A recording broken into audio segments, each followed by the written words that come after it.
Jimmy Mentis, welcome to Muscle Talks podcast. How are you, mate? I'm good, brother. I'm good. Very good to see you. Very good to hear from you too. Yes. It just took you forever for you're on the other side of the world to connect with me. Well, it was you that then, like you said, you must have heard a podcast, something about Tripoli, where my mum's from, and you said, Yeah. He's Greek. No wonder I like him. He's a Greekie. It's a Greekie. I think that's how I messaged you, right? Yeah, I said Greekie. Right? Didn't I say something like that? I think you said, no, you said, now I know I like you. You're Greek. Yeah, you're Greek. Yep.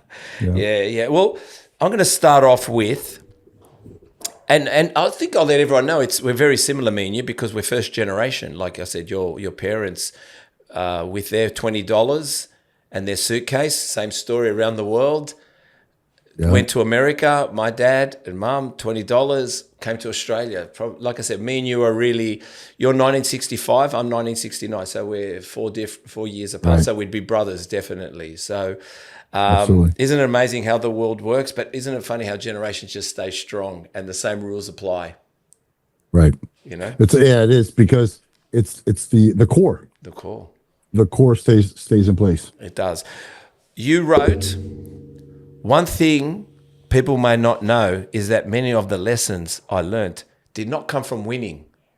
They came from setbacks. Adversity taught me far more than trophies ever did. Do you want to elaborate a little bit? Yeah, it's funny how you picked that the first one, right? We go juicy. Yeah. No, let's put it this way. It's there's a book written a few years back by Damon John, one of the Shark Tank sharks. Mm-hmm. And he says, it was a business book, and it's called The Power of Broke. Mm. And when you're broke, you get creative. And I'm a guy who used to swing for the fences. I love that. You know, I get an idea, I'm ready to go. Let's put the projects together. Let's go. Swing for the fences. And I failed miserably. And I found myself homeless. I found myself with no money. I found myself sleeping on my friends' couches.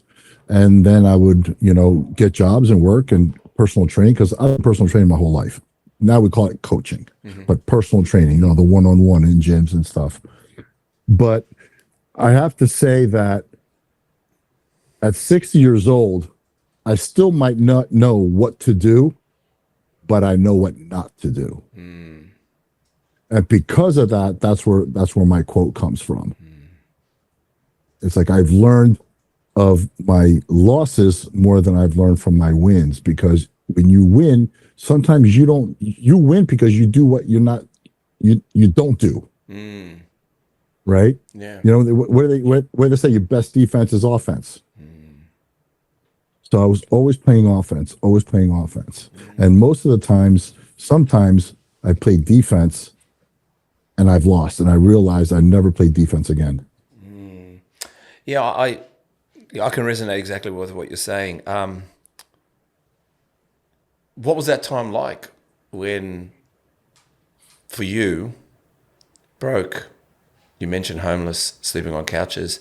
What did it teach you? And do you look back at that guy and say, man, you are one resilient motherfucker. You are tough. I was just going to say that word, resilient. Good. I truly believe. I feel it. I truly believe. Yeah. I truly believe, like, if it happened now, I would have a little thing in me to give up. Right. Yeah. It never fazed me back then. Like I had no inkling of just give up. Just I just always moved forward. I always found my way. Even if I fell, I knew I'd land on my feet somehow, some way. It was just this. I knew how to make things happen. And I just did a post the other day about relationships. Since the beginning of if I can remember, I always made friends wherever I went. Even when we moved back to Greece and I played soccer, and then when I played the basketball, and then I moved back to the States, I always made friends. I always built relationships, and those friends, we all grow up and we have different businesses. We all have different positions, and stuff like that. And what happened was, I always had people somewhere, somehow, to call on. And I always gave. I never was the person who said, gimme, gimme, gimme. I always did things, and everybody's saying, well, why are you doing this for free? It'll come back to me. I still do. I still do to this day. It'll come back to me. Hey guys, Steve here. I hope you're enjoying the podcast. I don't want to take up too much more of your time. You know the drill. We'd love you to subscribe. We'd love you to hit the notification bell. Why? It gets us out there, allows us to go and get bigger, better, greater. We've already had some great guests, as you know, but we want to continue this. We want to continue this journey with you. So if you could, hit the subscribe button, hit the notification bell so you're notified each time we put up a new podcast. Thank you for allowing me to take you away from the podcast. Let's get back to it. Sometimes you can't help it, can you? You can't help doing something for free. There are bastards out there that can't fucking do nothing for free, and they'll fucking dog you, and they'll dog you, and you wonder, and you think you could change. And look, you have to understand who the war's against and who the pricks are. You have to understand fast. You got to be what I've told Chris is you got to work CIA. You got to be CIA. You got to be Central Intelligence. You got to not say too much. Know 90% of them. And you offer them 10%. But as a giver, you can't stop. I feel guilty. Yeah. Or empty, like I feel like I can do it. I don't need the money. Even if I need the money, I don't need the money. Yeah. I feel guilty. I feel there's a satisfaction of just giving, and sometimes I don't have anything to give, physical or money or whatever. But I give them my experience. I give them knowledge or whatever, even a plate of food if I can. But there's a how can I say that? There's a selfishness to that too. Go on, yeah. Because you give and you feel something. Yeah. Like think about this, right? I've connected with animals my whole life, but since I've gotten my dog Red is a boxer. Yeah, sorry. It's the most incredible connection I've had with anything in the world. Well, it hits out of your fork, buddy. I got no problem with it, man. So just imagine what kind of satisfaction do we as humans have feeding animals? I know. We're feeding animals, right? Yeah. And we feel so good feeding animals. Yeah. And the animal lovers changed their whole life around. I know I did. Yeah. Okay. Changed their whole life around just because they have an animal at home. Yeah. So to me, if you size this up, those people who love animals must be giving people. Yeah, 100%. They have to be. They have to be warm-hearted people. Explains Chris. Doesn't have an animal. Well, maybe that's... And he's Macedonian. That's the thing too. Yeah, there you go. Fucking all that too. If I get shot in the head on this podcast, man, you know why. We'll go anything for ratings. That's right. But you won't get ratings because it's not live. So he'll take the video. He'll still post it. No, he'll post it. He'll still post. He'll get it ready. He'll do something with it. He's creative. He'll monetize it right away. Yeah, and then he'll go to the Maldives. I've been wishing to go to the Maldives all my life. Fucking bastard. That's funny. Yeah, it's true what you're saying about dogs and people and giving and selfishness. I love that. I think, you know what it tells me about you is you're real, you're honest, you're raw. You're not afraid to say, I'm winning here. We're all winning. And if you're losing, we're all losing here. Whatever happens, you can't believe you're the only winner. Or when you give, that person you're giving food to or whatever you're doing, they're winning, but so are you. We're all winning here. Yeah. We're all winning. And I think, do you think that comes down to, I'm going to say two things. One, it has to be, man. Do you think it's the Greek philotimia? Yeah. The word you can't, that word that no one can use, no one can explain? Yeah. Philotimo. Yeah, they can't explain that word. No other race has that word, philotimia. No. Yeah. Greeks are warm. They're warm people, right? But I don't know. I think, well, my brother's the same way as me, right? My sister's the same way as me. My parents, I mean, I'm a spitting image of my father. Yeah. I mean, right now with the wife beater in the morning, I look in the mirror, I'm like, oh, geez. What's his name? You know, George. Yorgos, of course. What else? Yeah, Yoda. So, you know, when you're like, I never want to be like my dad. I never want to look like my dad, you know? And dad comes out in the morning with his wife beater, Meto Stavro, you know, big cross here. And I'm that guy, man. Mate, I'm wearing tracksuit with my socks over it, with the top of them. So I'm like my dad, and my padofles, well, I'm having a turkiko, and I'm going, what's happened to me? Yeah, it's crazy. But yeah, to answer your question, yes, there's definitely something Greek about this. You know, I think Italians are a little like that too, right? I won't go into it too much. Yeah, they're on the other side. On the other side. But you know, it's I'm going to be biased. It's more of a Greek thing. Be biased, man. Fuck it. Be biased. We don't. Who cares? We've handed over everything else to the world. What else can we do? We're not going to give them Philadelphia. But do you also, you know, you were saying about swinging to the fences, but also, but sorry, before I go there, do you think as well when you look back at the risks you took swinging to the fences, don't you look at it? Some people, and again, not all Greeks, so we're not going to, let's say, some Greeks are whingers too, man, and they sit back and tell you the same story over and over again about the past. You go, how many times do we have to talk about the past? But do you think that myself, my wins, my losses, my darkest places, I have no fucking regrets. Why? Because I swung for the fences. Like, there was nothing else. It was meant not to work. It was meant to work. I wasn't supposed to be liked. I wasn't supposed to be anything. It's just, I have no regrets to say I need to change that. And do you think that allows wisdom now, that you can look back and you can calculate it a bit better and make decisions like, nah, not that person. No, we're not going to commit to that. Or I need to think longer with that one. Do you think wisdom, and then we can offer wisdom to people, which not necessarily they take it, but something we have because it's with age. You can't get wisdom until you get into your 50s, I believe. There's no wisdom before that.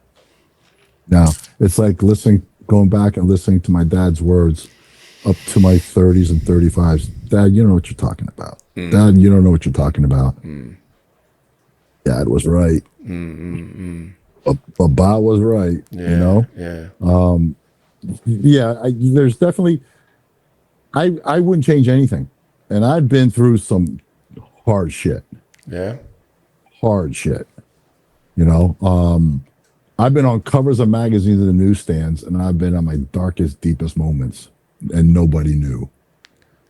You know? So I think who I am today is because of all the ups and downs. You know, I've had no money. I've had a lot of money. I've had houses. I've had no houses, but I've always had friends. Always, brother. Always. I've always had anybody I needed to call, but I never did. I think, I think you come across to me as you're in the ring each round. We're not done. 15 rounds aren't done yet. Where are we now in life? We're probably in round 7, 8, maybe. You still got more rounds to go. That's you hit the nail on the head. Like I'm good. Yeah. Like as we sit here now, I'm good. Yeah. Okay. This morning I felt I haven't accomplished anything. I hear. Trust me. I woke up and I hit that ground running. You know, it's just, you know, but the good thing about it now at this phase of my life is I started coaching full time. And this coaching has evolved into mentoring. 100%. Right? It's not about chicken and rice and lose weight and, you know, take this and train this. These guys and girls have families, they have kids, they have businesses, right? They have P&L statements that don't make any sense, you know?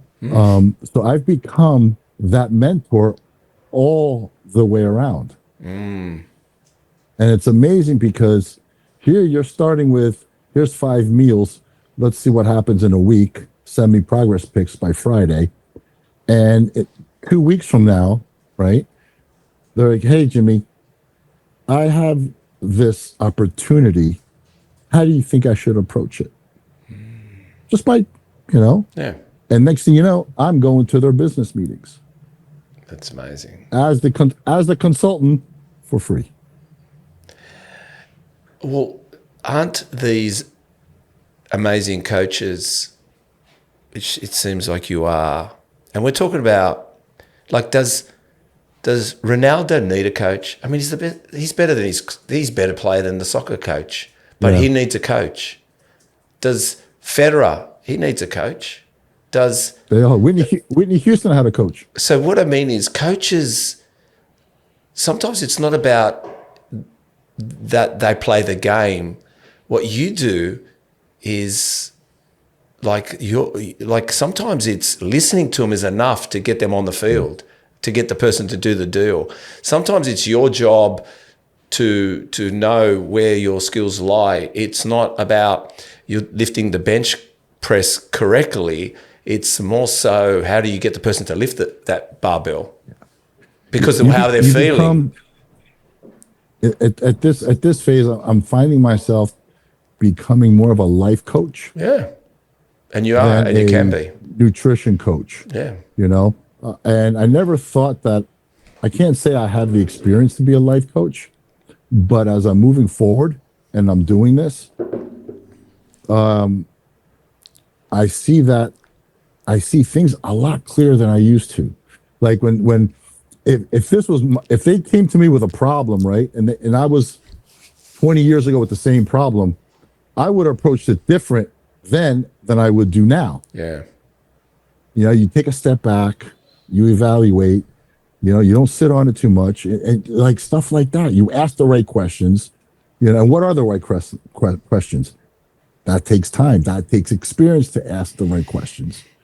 So I'm having a blast, but I really have a lot of self-fulfillment doing this. Like, I have over 100 clients, and I'm constantly, I just told you before we got on, right? I'm learning. I'm learning more about myself at 60, right, than I ever thought.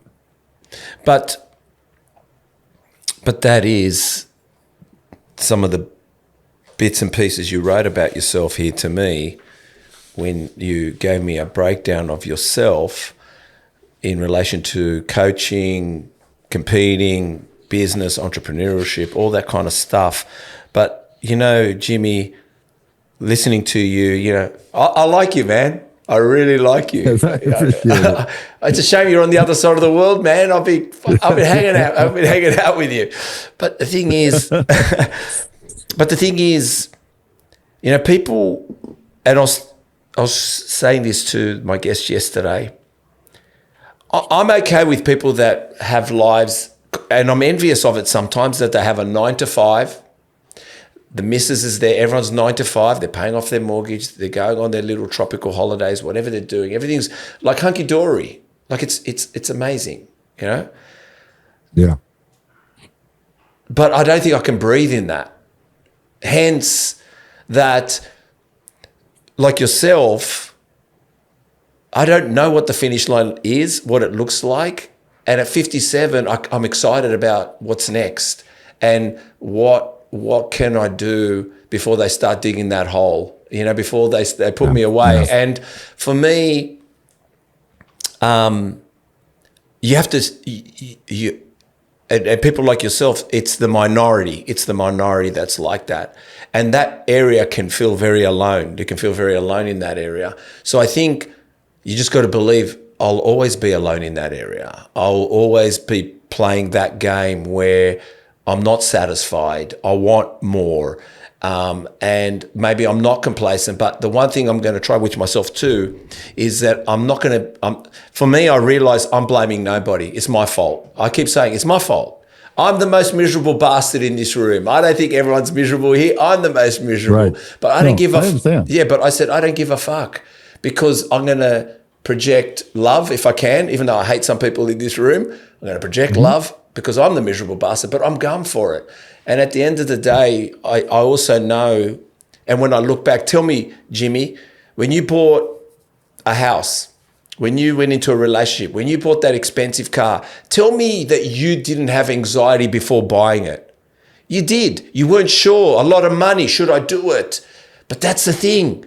No one wants to feel that. And that is progress. You got to hit the red line. You got to hit anxieties. You got to be uncertain because that's the punches. That's you punching back. And then, you know, when you do it, you look back and you go, oh, that 100K I put there doesn't hurt so much. I know it was in my bank account, but it's over there now. Like, does that make sense? Because you've just, because we've got wisdom. When you buy a place or you buy anything, suddenly you don't have money because you used the money in your bank account, you moved it. So suddenly the beautiful dinners you go to and you sit there with that rare steak and you're suddenly before you know it, you're not there because you've investing your money and you're not playing rich person or you're not playing whatever system it is. And that's what I think. I think people like yourself and me, it's always about the future. How can we make it better? We are never guaranteed, but it's always taking a leap of faith. And then, like you said, looking back now and saying, I guess I'm always going to be fucked off. I guess I'm always going to be intense at some stages and I'm going to have that anxiety. Fuck it, I'm going with it. Who's going to change me? Right. So let me tell you what's been happening. Since I can remember, I would go buy something I couldn't afford purposely. Tell me. Like when I used to buy a car, $120,000 car, I could probably make 2 payments. Yeah. But that motivated me. When I bought my big house, didn't know where I was going to pay the mortgage. I understood the process. I got an idea how I'm going to pay it. But so, you know, they say, save your money and then go buy it. I was just the opposite. I was just the opposite. Like every time I had some money, I'll go buy something that's 3 times more than the money I had. Right? Now I got to work for it to pay it off. Every fucking time that I said, it's the last time I'm doing this shit. Okay? Yeah. I said, the last time I'm doing it, don't. Keep the money in the bank, do what you got to do, invest it. Don't go buy shit, you know, because I was buying property. I was doing things, you know, but again, I was getting toys. I was doing this and, you know, businesses. I was expanding the business. I mean, with Beauty Fit, when I had Beauty Fit, when I launched Beauty Fit, I had no investors, nothing. I still own 100% Beauty Fit. I was always struggling. Okay, always struggling. I had $2 million in the bank. I had $4 million inventory.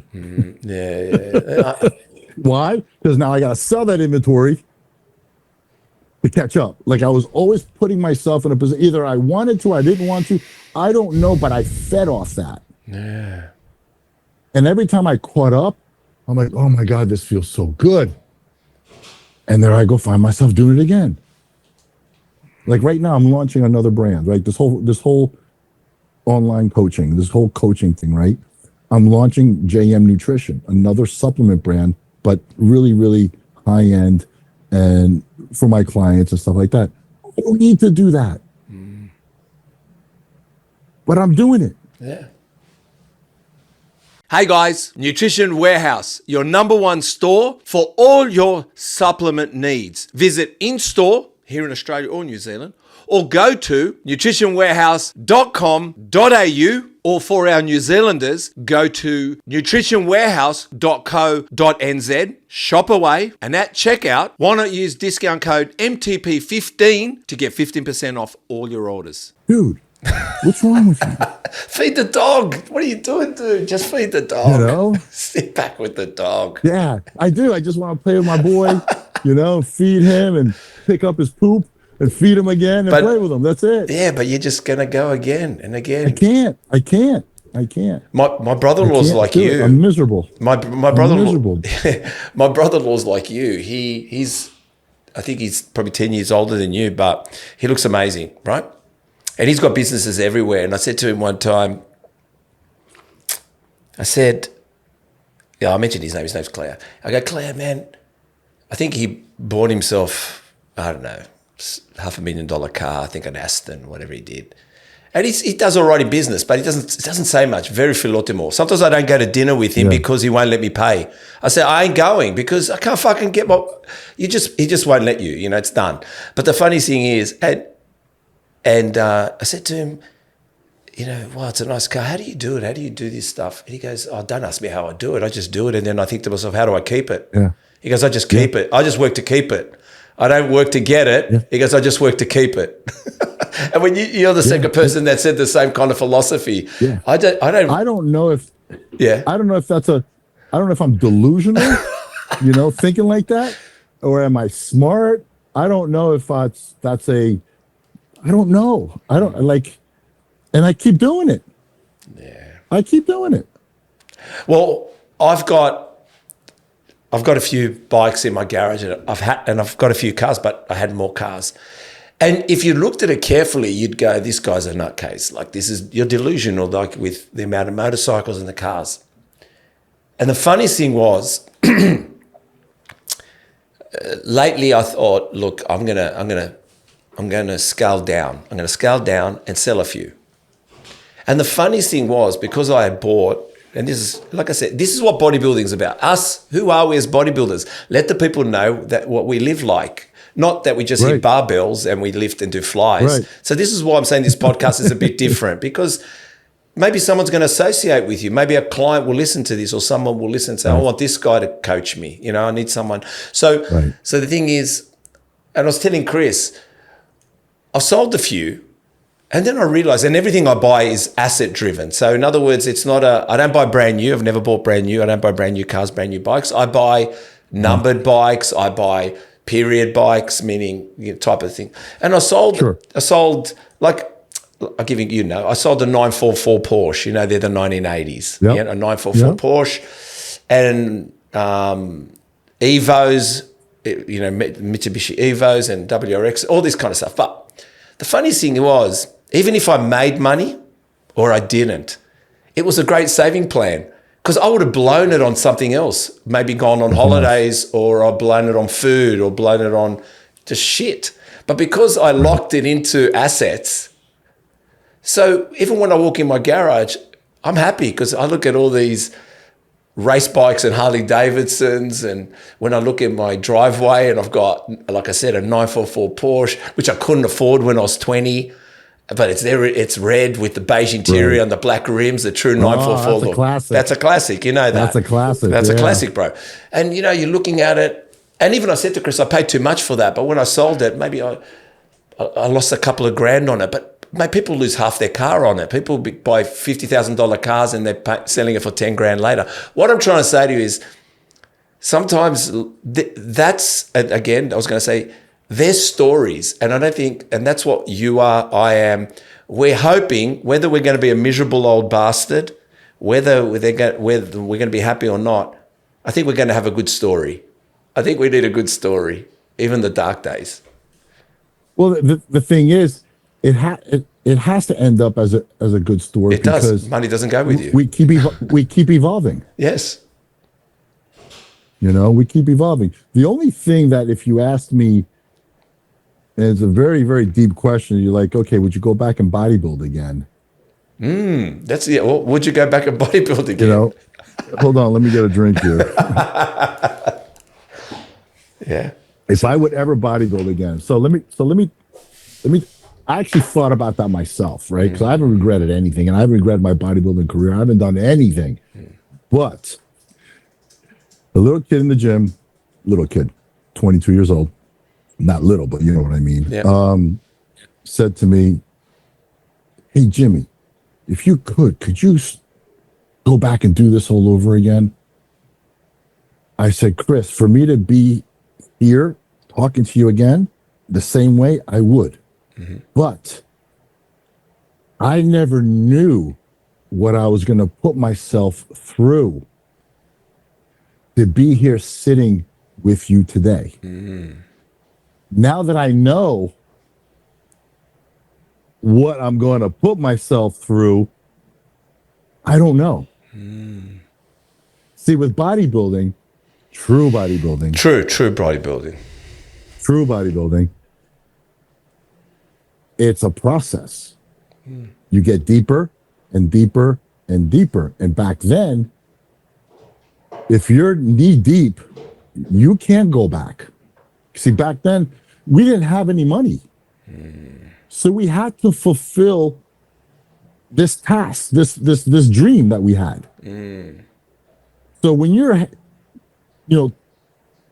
a quarter in and you're right there ready to turn pro, okay, you can't turn around like, let me do something else.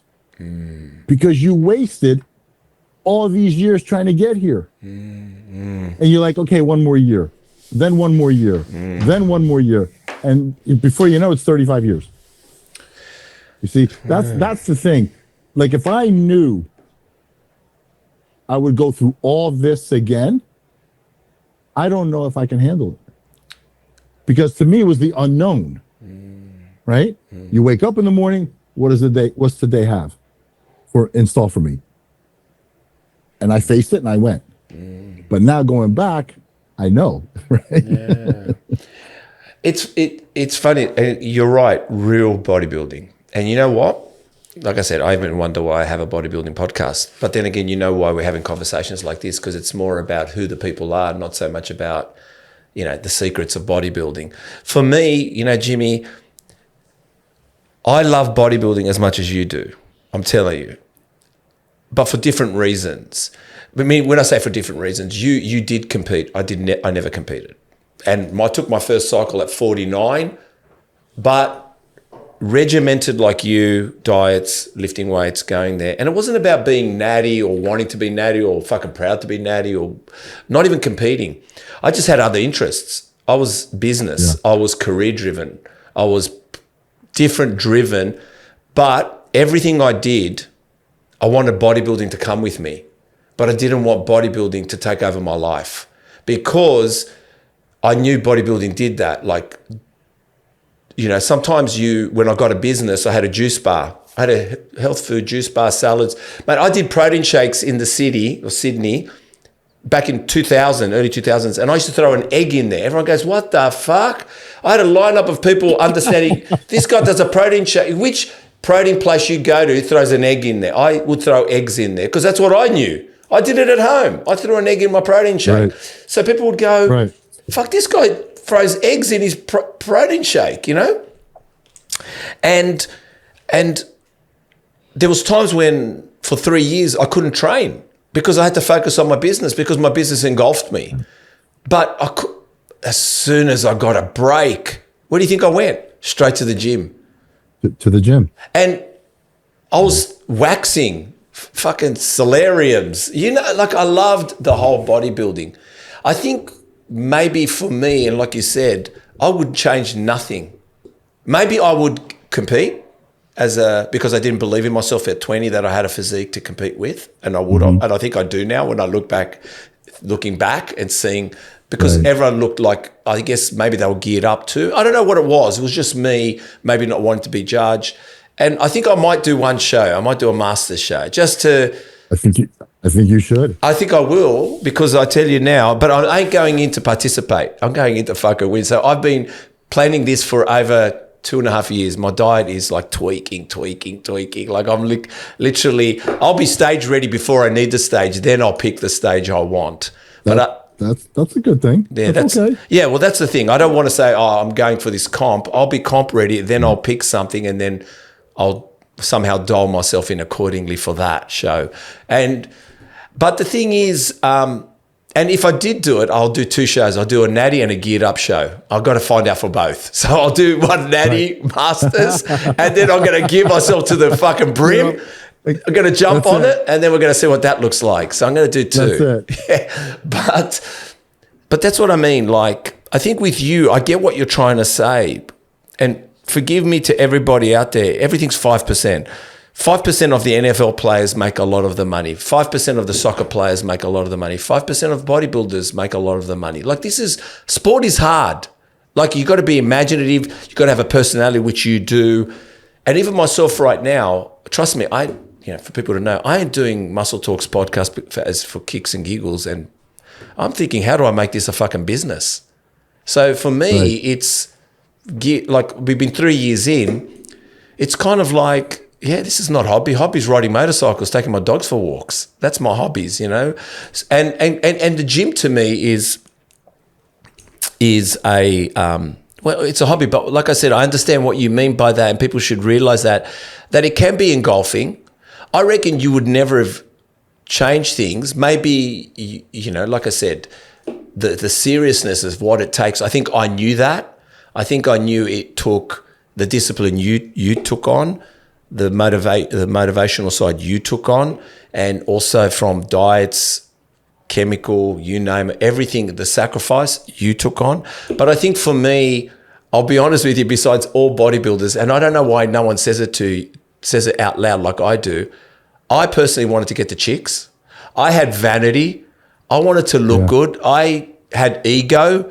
And that's why I love the gym today. I'm 57 and I'll take on every 57-year-old. Not that I want to be better than them, but I just know to be the optimum, it's bars, dumbbells, exercise, pushing yourself, and wanting it to be better than the guy next to you, but better for yourself. I can't take away the vanity part, the ego part, the eccentric for the female race part. That's how I see bodybuilding. That's what I love bodybuilding about. Oh no, let me tell you, this is no, you're spot on. Yeah. You're spot on. Unfortunately, in the beginning, I kind of rode that like you. But then when I got bigger, I was more shy. Wow. So that's. I was more shy. I started covering up because people just stared at me. Yeah. Yeah. See. It was weird. Like, see, I wanted him to stare at me. I wanted him to stare at me, and you. In the end, it did the opposite to you. At the end, it was very, very. Listen, and you had an amazing physique. Like, when I look at you, I want to stare at you. That's what I mean. Yeah, and my wife says it to this day. Obviously, I'm not who I was back then. And she goes, not one guy is looking at me. They're all looking at you. They're still looking at you, Jimmy. You look a fucking amazing, brother. Let me tell you. But up to this day, and she always used to tell me, and even from back then, I used to tell my girlfriends back then, if we went to dinner, I'm like, hey, I'm buttoning that top shirt a little more. Right? So her boobs could be out, so they won't stare at me. But so to this, you'll never see me, and I'm working through that right now in a tank top outside. Yeah. Well, never. I did it for me. I capitalized on it. Don't get me wrong. I had the fucking ego. Yeah. I did. Yeah, I did. Yeah. I had the ego. I look in the mirror. I'm like, shit. My shit don't stink. Yeah. Why not? I'm on the cover. I'm like, shit. I'm not saying I didn't have it, but that's the bodybuilder, right? Yeah. But the Jimmy was very shy. But if I was in the bodybuilding circle, if I was at a show, if I was at an expo or whatever, forget it. I was fine. Yeah. I was fine. Yeah. I think that's what I'm saying. Can I ask you a question? Please do. What got you to love bodybuilding? Was it a bodybuilder? Was it what made that switch for you? That's a good question, and thanks for asking it. For me, you're gonna laugh your head off. I think everybody's listening is going to laugh their head off. Yeah. So I don't think it's only me. I tell you, I saw Arnold, and I saw predominantly Arnold more of when he played in the movies and he'd fucking take off his top and you saw that bulging chest. It wasn't the competitive body that attracted me or I knew about him. So I didn't know about combat. Right. I didn't know the era of competitors, right? I sat and watched what was the famous movie again? What was it, Chris? Pumping Iron? Pumping Iron. I watched Pumping Iron. Yeah, Pumping Iron.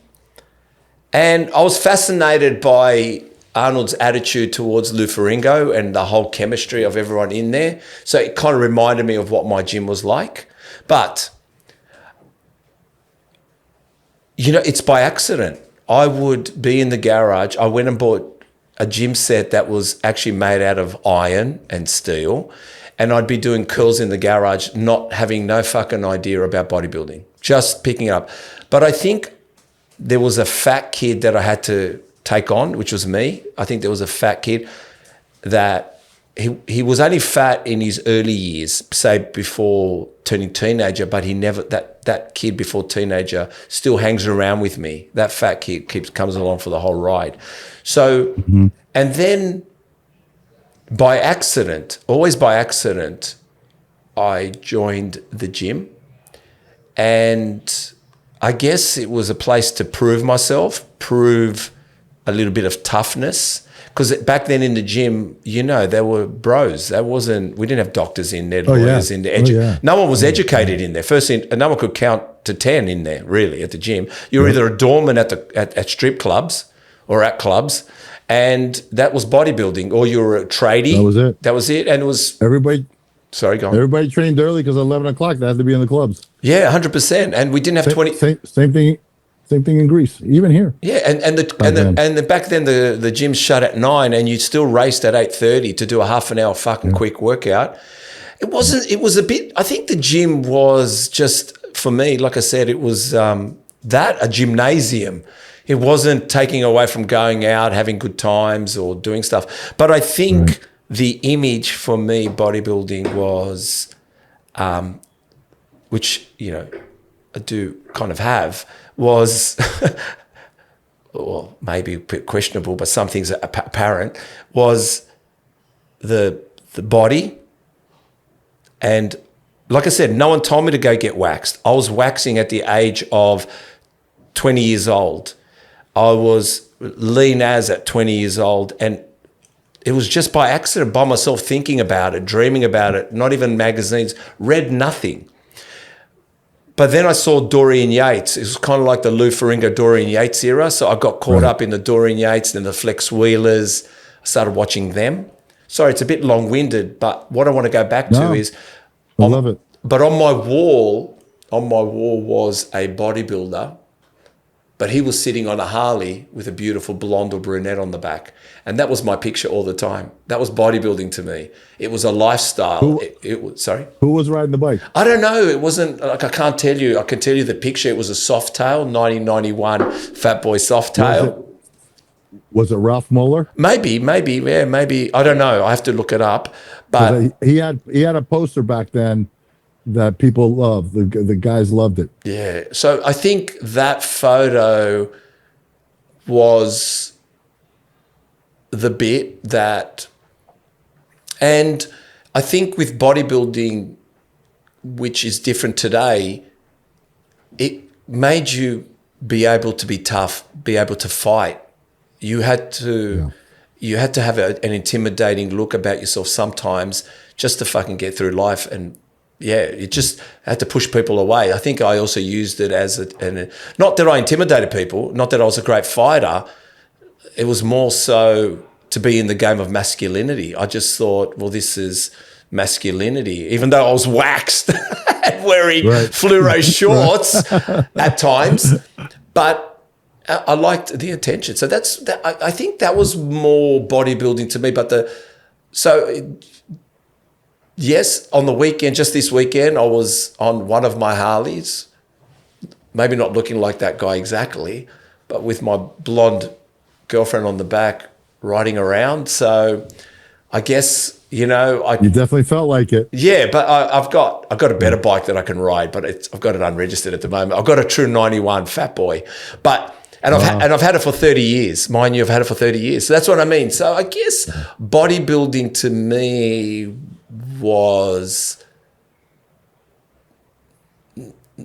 not the stage, but the stage. I went and watched my mates compete. I used to love. It was like going and watching a fight. You know, I don't know. Do you know the bodybuilder Terry Mitsos? Yeah. Yeah, I know Terry Mitsos. He's been on my podcast as well, just to let you know. No shit. Yeah. So and Terry had a gym, so I went to his gym, Mitsos gym. Yep. In the end. Yep. And I guess I left it to him. He was competing. There was competitors. That was their thing.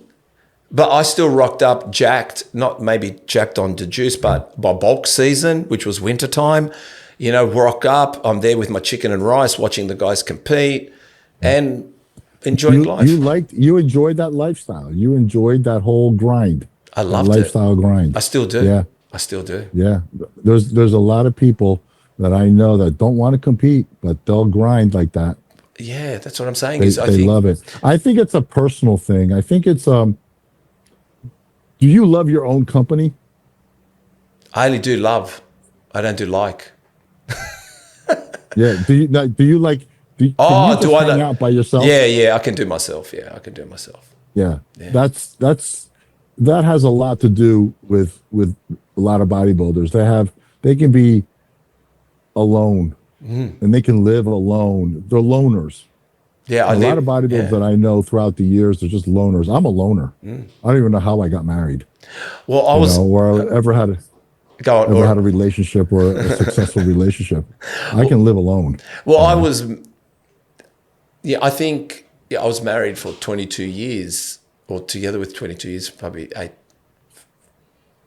But I think in some ways, the bodybuilding lifestyle and attitude, I reckon, was also detrimental to that relationship, that it wouldn't last, because I wasn't going to let go of discipline, of chicken and rice and training and how I do deals. Like, the bodybuilding commits me to fulfilling a role. And I also know that, you know yourself, it's always discovery. Like I said, I had Dave Palumbo on a couple of weeks ago, and he's telling me I can do rear delts on the seated side delt lateral raises, but if I turn it around and I bend over and I push up that way, I'm like, how fucking good is this? A new movement at 57, or fuck, I don't know why I haven't been having more pumpkin. I can have fucking 300 grams of that, and it's only literally 100 calories. What the fuck am I doing? I could eat more. Like, all these, what I'm getting is, it's so, bodybuilding to me, I don't know, it has no finish line. If anyone told you well, here's the thing. You can't master the human body. But there's no finish. You can't continually think you found the end of the road of training, because you become complacent. It keeps moving. You have to come back to it, because you can't get to the end of it. You think you're at the end, and then you back off and you sit back for a couple of weeks and go, hang on, I've got to get back to the gym. Right. It's borderline addiction. Mate, like I said, what a great addiction. But so that's, I guess the thing is, and that's why maybe I can talk to you guys or people, because like I said, really, I even say to Chris, maybe some jacked up, full on tracksuit wearing all the time guy should be doing this podcast. But you want to talk cycles, I'll show you my cycle. You want to talk trend, you want to talk glenbuterol, you want to talk deca, you want to talk testosterone, you want to talk chicken and rice, you want to talk about dieting to the point of looking anorexic, to eating to the point being a fat bastard. Like, that's bodybuilding. Like, you just trials and errors. And like I said to you, for me, that's home.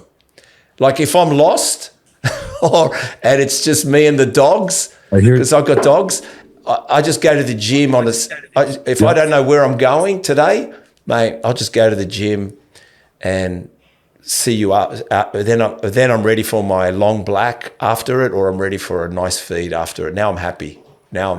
Yeah. You know? I usually, I find myself always going to the gym. Yeah. I try to plan rest days, and in the morning I'll wake up. My wife goes, "Hey, what do you got planned today?" I'm going to take a day out from the gym. 4 hours later, after 2 meals, I head to the gym. She goes, "What happened to rest day?" I'm like, I just need to go. Yeah. I just go. Sometimes I just go in and I touch the machines. Yeah. You know, it's just, for me, it's medicine. I still train like I'm going to compete. The attitude, it should be. The body sometimes doesn't cooperate, but I keep pushing. I think it's just a feeling. I think once we understand this feeling, and I have this feeling in the gym, pushing, and I think I'm past the point I want to be better. For me, that's bullshit now. Like, how can I be better? I was on the fucking covers of magazines. There's no way I'm going to look better. You know? I mean, I look at myself now, I'm like, what the fuck happened to you? Right?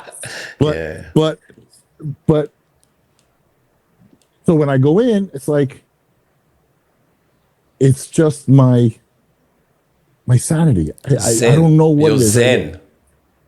Yeah, my zen. But I struggle. Like, I put myself through workouts. I trust you know, it's like, and then I come home, I eat, and I tell my wife, you know, baby, I got one more in me, right? And she just rolls her eyes because she knows. And then in the morning, I can't fucking walk. But tell me something that you, when you get up sore. Oh, love it. That's what I'm saying is, when you get up not sore, you think you haven't done a workout. Like, how come I'm fucking not sore today? Brother, I get up in the middle of the night to pee, and I try to, and I just, you know, you kick back your ankles to see if your quads are still sore from the workout. Yeah. I'm like, man, that feels good. I go right back to sleep. But if you don't I'm still doing this at 60, and I'm still doing this. And if you don't feel it, you go, that wasn't a workout. If you're not sore, yeah, you know what I mean? If you're not struggling, walking like an old man the next day, look, it's And that's the other thing is, Jimmy, don't you also agree that all these, like, no one understands, they call themselves bodybuilders, but they've done, like, what I'm getting at is, to do decade after decade after decade after decade, to be going to this place, this gym, like, no one understands that. You can you can start training at 40 and think you're a bodybuilder. You can start at 20 and think you're a bodybuilder. But when you can't leave it, ever leave it, you know, bodybuilding isn't a stage. It's not the stage. It is inbred in you that you need to you need to go to this place, and if you don't participate, and also it's the only thing for me. It's the only thing that I can manipulate to turn up my best. I can't change sometimes a few things, like, meaning, and it's inexpensive. Hear me out. Let me just say it. For me to eat healthy, it's cheaper for me to eat healthy than to go eat out and eat shit. It's easier. I shop. I'm 2 seconds around the supermarket. I already know we're going here, we're going there, we're going this, we're going that. I go to I'm done. I walk out, I prep. But bodybuilding is a safe place to know, like, everything. Like, if I do this, and do this, I will get this. You will. But you might invest money in a business. That doesn't guarantee you that business is going to make you money. No. You could do long hours in a business. Doesn't mean you're going to make money. In bodybuilding, what you put in, you're getting out. You get it. You put in the nutrition, you're getting it out. You put in the work in the gym, you're getting out of it. You're getting something out of it. It won't lie to you. It won't. It will not lie to you. You can't trick it. No, you can't. You can't. And if you want to alter it a touch, you want to. Like genetics, you can't get big arms if your arms aren't going to get the biggest, but you definitely find a body part that does. But if you work, there's ways around that though. I've come across a lot of bodybuilders who don't have the genetics, but where they worked harder. That's what I mean. You got to work harder. They made it happen accordingly, right? So to go into to start bodybuilding, let's just say this, right? There's a bodybuilding lifestyle and there's bodybuilding competitions. Yeah. Right? So people come up to me like, so you bodybuild? Oh yeah, bodybuild. Have you competed? No, I don't compete. And that's a fine line there, right? Are they really bodybuilders? Right? You play basketball, I play basketball. Are we basketball players? No. Exactly. Right? So like there's a fine line there that people consider themselves bodybuilders. And I feel when I say I'm a bodybuilder, that's a sport. That's not an activity. You build your body, right? You weightlift. You resistance train. But now it's become everybody's bodybuilding. And I think everybody's confusing the bodybuilding lifestyle with bodybuilding competitions. And they're really opposite, right? You can have that bodybuilding lifestyle, but when you decide from over here to jump over here, your life changes. Because you have to turn it up so much. That is if you want to be successful, if you want to win, if you want to look the part, okay? Because some people do bodybuilding lifestyle and they just sit and they put a coat of Protan on them and they go on stage and like, oh, I came third place. Well, there's only 3. That one kills me the most. But you see, and they do cross over. They do 4 or 5 categories, and then they take pictures with four medals. Okay, I understand that side. I'm not saying anything bad about it, but there's a difference between being bodybuilding lifestyle and bodybuilding competition. You can't go from a lifestyle and roll into a competition. There's so much. There's a totally different level. That's like saying working a 9-to-5 job and saying you want to be a millionaire. You ain't working 9 to 5, bitch. If you want to be a millionaire, you ain't sleeping. Yeah, you're working hard. Okay, and that's where I have a problem. I really do, because you got these young kids. They come up to me, and they're full of energy, full of life. They're like, "Hey, I want to compete." Okay, so what are you doing? Well, I'm eating this. I'm training like this, and I watch them train. And next day I see him, I'm like, "Hey, you ain't gonna compete training like that. Come here. I got legs. Come here, train with me." Yeah. They don't even last the leg extensions. I said, so now you know where you're at. 100%. He goes, wow. So there's a difference. Everybody goes to the gym. Everybody. They're all bodybuilders. I find, like I said, for me, the only thing I know right now is that I'm on par with you. Hear me out. On par with even like Sammy Ioannidis and a few other bodybuilders in Australia. Because Sammy, yeah. Sammy, man. Yeah. Good old Sammy. He was been on the podcast too, man. He was drinking a bourbon and Coke while we're talking. Like he's been drinking his whole life. But the thing is, to me, you guys are the pinnacle of bodybuilding. I am now standing beside you guys in the love affair of bodybuilding, because I've done the distance, 30, 40 years of, you just guys entered the stage, which you should have and did, but people are jumping on the stage as well, like you said, and believe they're bodybuilders just because they're jumping on stages. But I respected the stage. That's why I didn't jump on the stage. I didn't need it to be, say, bodybuilding or enjoy bodybuilder or call myself a bodybuilder. I bodybuilt. I went to the gym and I was bodybuilding. That's, I don't call myself a bodybuilder, right? That's never been my vocabulary. I just love bodybuilding. I love it. But like I said to you, sometimes, like I said, I think there could be a lack of respect for the sport or understanding of the sport, or to understand, is the sport, the longevity of the sport, is it going to be bodybuilding, or are we going to end up a fashion parade? Because if we keep allowing, I hear you. because at the end of the day, not all of us can go in a fashion parade because we don't have the noggin, we don't have the head for it, nor do the females, let me tell you. But you can wax up, tan up, diet till you're fucking anorexic, and get on stage, show your rib cage off, which people believe that's obliques. They're not obliques. Right. That's a rib cage. Right. And think that that's okay. But if you keep pushing that, you're going to ruin our sport to be, in the end, like I said, it's just going to become a fashion parade. And then what are we going to have? A runaway division? Like, there's got to be, like, you know what, sometimes when a soccer club or soccer division or a rugby league or NFL goes and does a rebel team because they've taken away the essence of the game, players aren't being paid enough, people aren't getting what they deserve. What's going to happen? Are we going to have breakaways? But here's the thing.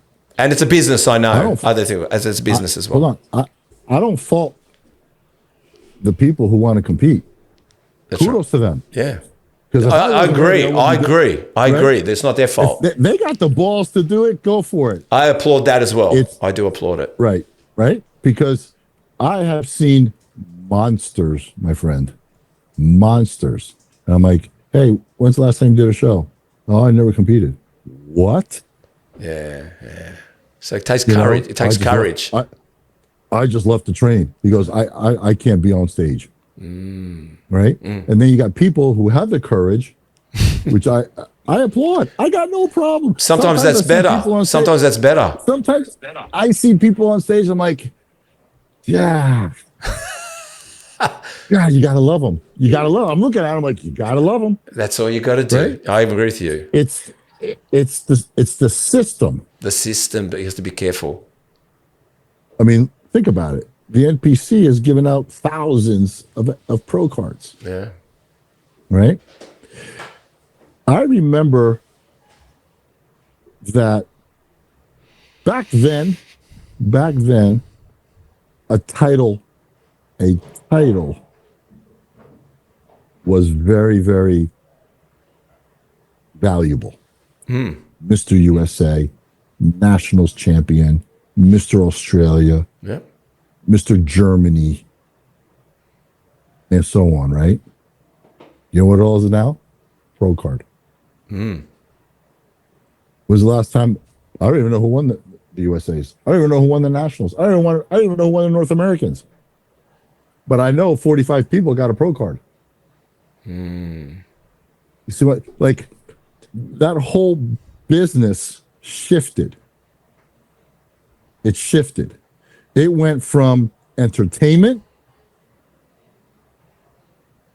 to a money grab. And I'm not sorry I'm saying this. I went to a show Saturday. I think we can see that. And I went to a couple. I mean, it's a money grab. And if the athletes or the competitors want to pay that, I'm not saying don't pay it. All I'm saying is they have ruined the entertainment side. Okay, when tickets for a regional show is $40 in the morning and $50 at night, and parking's $16-20. Okay, and the wife is competing at a Masters 45, and you got 2 kids and a husband. That's $500 right there, prejudging and finals. 100%. Add the dinner. Yep. Okay. No wonder no one's going to shows anymore. But you got 120 athletes in some shows, and you got 60 in some shows. You got 1,500 in some other shows. And you got to sit through it. Because no one's sitting through it, brother. But what I'm saying is, the poor judges are sitting through it. No, but I know myself. Like I said to you, I got no offense in relation to some of the categories and even male ones. No. But the thing is, I don't know the difference between why we got 5 lineups of novice. We've got 5 like what I'm saying is, sometimes I'm wondering, have we gone from bikini to wellness, or are we still in bikini? I'm confused here. Like, I'm starting to not know But didn't I see that person in bikini? How did that person go from bikini into wellness? That guy, wasn't he in men's physique? What's he doing in open? Right. What's he doing? Right. The guy in men's physique's now open. I think. How does one guy go to classic and then he's in bodybuilding as well? Yeah, that's what I mean. Like I'm working Right? myself. I understand that. Right. So that's the system. The system. That's right. The system became a money grab instead of entertainment. Yeah. I remember we used to go to shows. We used to go to the prejudging, okay? And we used to leave, we go eat, get dressed up, come back at night. Packed. So let me break this down for you. You got sanction fees. Yeah. How does the organization, and you can't say organization because it's really not an organization. It's a business, right? Or a legitimate business. So how are they getting paid? Sanction fees. So let's roll out as many shows as possible. That's how we get paid. Number one. How do the promoters get paid?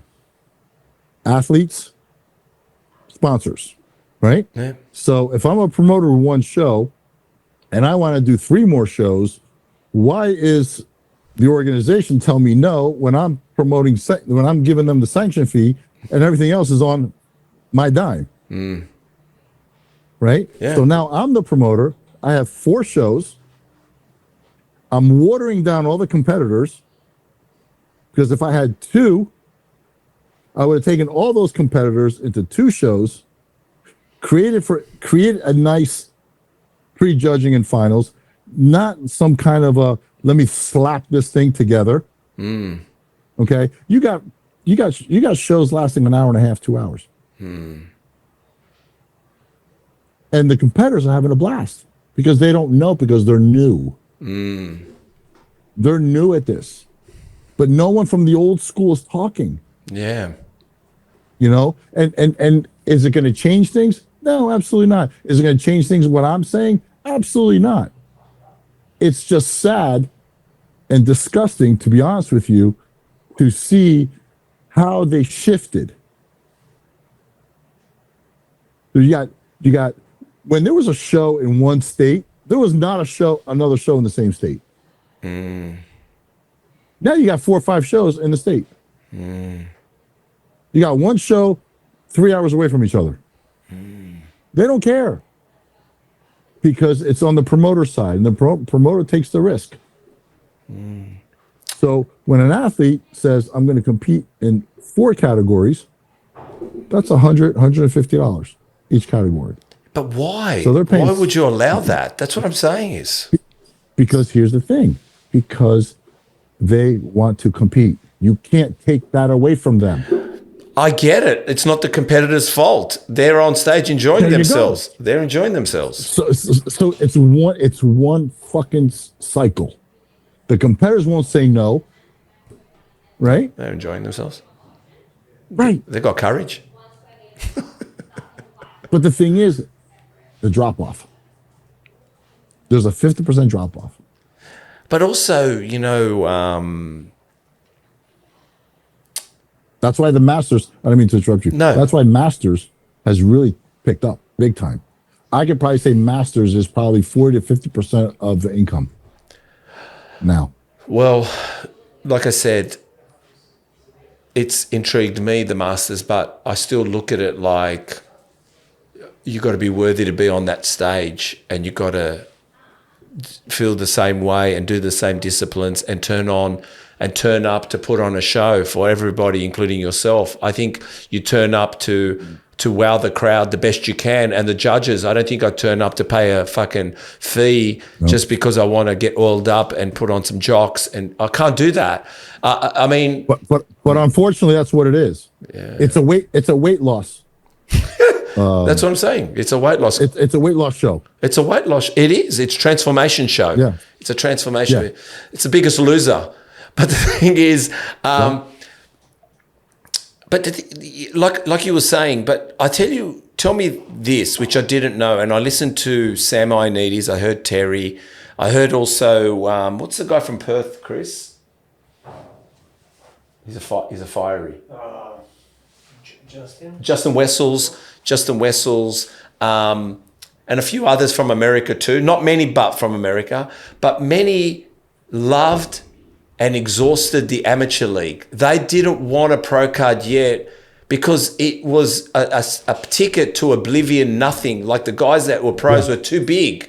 Like you're going from first, second, and third. You're in a Grand Prix. You're mixing it with a lot of people. They're promoting shows because you're going to be there. But then when you become a pro, you can't compete in that shows anymore, and you've got to either travel overseas or go to only specific shows. And then suddenly you've got guys that, true, are taking it to the next level, and you've got to say to yourself, am I going to go to the next level even to get top 6, top 5, top 10? You know what I'm trying to say to you? So I think for me, when I listen to, and I saw your competitiveness, because you, correct me if I'm wrong, this is a good segue as well. 1984 first competition in Greece, winning junior division, and then 1984 to 1986 you competed junior bodybuilding divisions, and then from 88 to 89 you moved into men's ranks, competing in Greek national championships and the Mediterranean championships in Turkey. 1990 to return to the United States and began competing in the major NPC amateur events, placing first at the junior nationals and third NPC USA championship, which didn't offer a pro card, but that was a very pristine winning or placing. You had to win. Yes, you had to win the overall. Yeah. And 1990 to 95 continued competing as a high amateur levels of the NPC, earning your pro card in 1995. You did 11 years, according years, and to me that's bodybuilding. From what I understand, what is it about no one wanting to do the amateur league anymore? I don't think anybody, I think they're really seeing that there's no light at the end of the tunnel. But you can, but I think with an amateur, hear me again one more time. Yeah. Good bodybuilders, good amateurs did get good sponsorships, got paid back then. Now it's all about affiliation codes. That's gone though, bro. That's what I'm saying. It's gone now. And also people that got pro cards, you tell me if I'm wrong, you didn't pay a registration. You got a pro card and you got gifts. You got hotel rooms. You got told to come and compete. Like they poured money into pros. Now no one pours money into nobody anymore. Yeah. When I turned pro, I was on a plane 2 days later shooting covers for Muscle and Fitness. Did they put you on that plane? Oh, hell yeah. That's what I'm saying. That's gone. Yeah. Yeah. I because you know why? Why? Steve, we didn't know. We did a lot of things for free because we created the opportunity, right? You know, I did a lot of photo shoots for free. Yeah. I'd go out in California and shoot with Mike Neveu and, you know, John Ballard for Iron Man and Muscle Mag, Bob Kennedy in Canada. And some of the photo shoots were absolutely for free. But the thing is, building relationships. Yes. Right? So when that time came around and I turned pro, I had more covers as an amateur than I did turning pro. You know, because I understood the language, right? I was always in shape. I get a call 7 o'clock in the morning from Jim Chatta, who was the creative director of Muscle and Fitness, and he goes, "Hey, there's a 12:15 flight out of Miami. If you want to get on it, I'll shoot a few covers, but you got to take the red eye back." I would take one plane to California that day, shoot for 7 hours. They drive me right from the studio to LAX, red eye back to Miami. How exciting. Dude, that I would do all over again. Knowing what I went through. Yeah, fucking that's exciting to me. Yeah. I mean, I no precious, you know, no precious. No. See, when you're in shape, you're in shape. It doesn't matter. Yeah. You know? So it's not like, okay, I need to eat my carbs and this and that. When you're shredded, you can eat freaking 2 meals of McDonald's and you're still shredded. Nothing's happening because your body's just burning. Anyway, so the thing was like, I lived 15 years of my career on the road doing that. Yeah. But worldwide, guest appearances, you know? And back then there was no schedules like, okay, you're going to Germany, then you're going to France, then you're going to Italy, you know, then you're going to Spain. No, it was FIBO, US appearance, Australia, Germany. Like it wasn't like because I would jump at anything. Yeah. You know, we had no quote tours, you know, like they're doing now, which is, I think, it's smart. But we just jumped. I lived out of a hot plate, a pan, and a body bag full of silverware and clothes. That was it. And I had an amazing time. I think you guys, got to see the world. You traveled. Like I said to you, I think the night. Yes. I think no one. Like I said, you got to see the world. I think that was maybe also a payoff as well, because maybe if you didn't do bodybuilding, you wouldn't have seen the world the way you did. The different stages. I never would have. Yeah, tell me something. So I guess we've covered the old school bodybuilding to the modern day. We've spoke about that. But competing in Greece, what was that like for you, competing in Greece, competing back where the homeland is, in a sense, like, you know, your heritage? Yeah, it was still, there's a lot of history there, especially in the bodybuilding, right? Because we're still behind. I mean, the States was still number one. I was still watching, you know, in the 80s and the 90s and, you know, and stuff like that. I mean, one of my mentors and you know, I mean, friends to this day is Rich Gaspari. Wow. And he's the one, you know, I mean, we trained together. When I moved here, we trained together. He was the one who basically said, hey, get on the plane and get your ass over here. Really? You know, because when he came to Greece, he stayed at my place for the Athens Grand Prix, the show that he lost to Lee Labrada. Really? Yeah. Yeah. And what a cool friendship. You know, I mean, so you want to talk about friendship. So in second place, they gave him a 3-foot vase, ancient vase, for second place. But then they were on tour because they had to go, you know, different places. But he wanted nothing to do with it because he lost. Okay? Nothing. He goes, you can have it. You can have it, whatever. So 15. But to lose against Lee Labrada, he was at a physique too, man. Yeah, but those two were going neck and neck. They were always neck and neck. They were neck and neck always, yeah. So what happened was, I think it was 86, 90, 10 years later, I moved to the States. I still had the vase. And I brought it to him. What did he do? What did he say? He's like, bro, he goes, you still have it? I'm like, I couldn't throw this away. Wow. Speaking about friendships, right? Yeah, that's friendship. And that was it. He goes, I can't believe you kept it. I'm like, this is yours, man. I didn't know what to do. I paid an extra ticket for it. It was so good. I have to sit on the plane next to me, you bastard. Yeah, you know? And I brought it to him. Yeah. Yeah. And then we trained. He beat the shit out of me. Yeah. You know? I've never gotten beat up so much in my life in the gym. What can you elaborate a little bit? Tell us what beat up's like. What was he like? It's like, you know, it's like you're tied up and someone's beating you with a 2x4. Really? But what was his routines like? What did he push? What was he like? Was it we were on a 3-on-1 off, and then we're on a 4-on-1 off. But his intensity, like the intensity, you know, you saw his body back then, right? Yeah. You saw it, right? Yeah. I lived it. I realized what it took to look like that. Nobody, you're like, oh man, he's ripped, he's shredded, he must have died hard, he must have trained hard. No, nobody has any idea. I lived it, you know, and yeah, I got like, that was my base. Like he set my base. Like you can't go lower than this. Wow.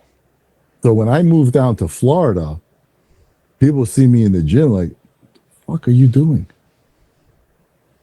Like, I want to train with you. Oh, you can't hang with me. I go through training partners left and right. They just, you know. So then I got 2 training partners, and I found it's funny. I had a friend that I didn't know was a power lifter, and he worked for Home Depot. You know, the thing. And he was about 200 pounds. I'm 280. And I'm pushing him, and he's coming back for more. And then he brought a friend, And for years, the three of us were training. It was just amazing. But they got the hang of it. And then everybody started training. Everybody started looking. There was no reps in reserve. You know, those leg workouts, we trained once a week, each body part. It was that bro split, you know, and we trained hard. We trained hard, but we ate. You know, guys now don't want to eat. They don't want to eat. And if you look at the people, if you look at the bodybuilders that are making those gains, they're eating. I was just going to segue into that. We'll go there at the moment about eating. I have 6 meals a day, even now. And I'll tell you something. 2.5 years ago, like I said, we all have our moments. I was 40 and I'd put on some weight. I looked amazing at 40, and then I don't know why 41, somehow I put on weight. Turned 51. And mind you, I already know what it was. It was medication. We can talk about medication, which I don't agree on any of it. But at 50, I was 90 kilos. I don't know what that is in pounds. Wow. I was 90 kilos. Yeah, you're about 195, 200 pounds. At 5'10", 5'11". Wow. And I was ripped. But I was ripped, right? I was ripped, right? And then at 51, I put on like 20 kilos. I was like, I got to 107 kilos, but not good, right? Yeah. And then I said to myself, what the fuck is going on, right? I knew a little bit in relation to some medication that I was on at that time. And well, I'll say I was on fucking like an antidepressant, which twice they gave it to me, which I was allergic to, and it blew me out every time. And I don't fucking need it. I'm Greek. I'm allowed to be miserable. Like, fuck that. All right? I'm a Greek. I'm allowed to be miserable. All right? So it's part of our DNA. It's part of our DNA. I embrace it. I'm allowed to be miserable. Don't tell me don't be miserable. I'll tell the world, embrace miserable, embrace happy, whatever goes on at the time. If you lost a lot of money and you're not happy, you're entitled to not be happy. You didn't sleep all night, you're unhappy. I just think you go to a funeral, cry. It's your birthday, sing. But if you've got both wrong, that's a problem. If you laugh at a funeral, it's not good. And if you're crying at your birthday, it's not good. So having said that, this is what I did. I said, you know what? And this is bodybuilding as well. And bodybuilding is everything now, everything. If you want to be a high earning entrepreneur, it's chicken and rice. Of course, we can talk about veggies if you want, but let's go chicken and rice. You want to be a high-end sprinter, it's chicken and rice. You want to be a great golfer, it's chicken and rice. You want to be a great tennis player, it's chicken and rice. Bodybuilding diet is over everything now. Now, our lifestyle is touched on everyone and every single person now. You want to be the best of the best, it's chicken and rice, our diets. So diets is very important. Can we do better with our diet? Definitely, I think we could do a little bit better with our diets. But it's not a fat loss diet. We are not counting McDonald's. We are not going. The great thing is bodybuilders know when to eat McDonald's and bodybuilders know when to eat pizza. We know when. Because we've done compound. It's all about nutrient timing. Yeah, we've compounded ourselves up to that point. We're entitled to it. It's right. We've compounded to that point. But what I did was, and I noticed you did, I said, okay, I'm going to eat 6 meals a day, and I'm going to go back to traditional walking. I'm going to just walk the coastline. I'm just going to go for a walk. And man, I lost 25 kilos. But I said, I ain't doing it overnight. Because in my 50s, I'm going to look like I'm 70 if I lose this weight too quickly. So for You're so right. Yeah, 100%. People losing weight too quickly, you've already aged 10 years. You've lost muscle. Your elbows look like shit. Your knees look like shit. You got sagging weight everywhere. You got to do it slowly. So yeah, 2.5 years later, I'm now, which you won't believe, I'm actually 80 kilos at 5'10", pretty ripped, whatever it is. Yeah, but what I mean is I eat 6 meals a day. Just before this podcast, I started at 10 a.m. I already had 2 meals already, and I've got my next meal. And I notice you're the same. You're about a 5 meal guy. And tell us, well, I believe this is the mistake people make, is they don't keep the motor running. They do these starvation things. They get to a point where the body's screaming, and then you make stupid mistakes. But me and you being Greek as well, myself Greek, we love food. So I just got to keep eating because I love food. Yeah. I mean, but I think that's our heritage, right? It's like, you know, you go to a funeral, what do you go do? Eat. You go out, you know, with your friends, where do you go? You go eat.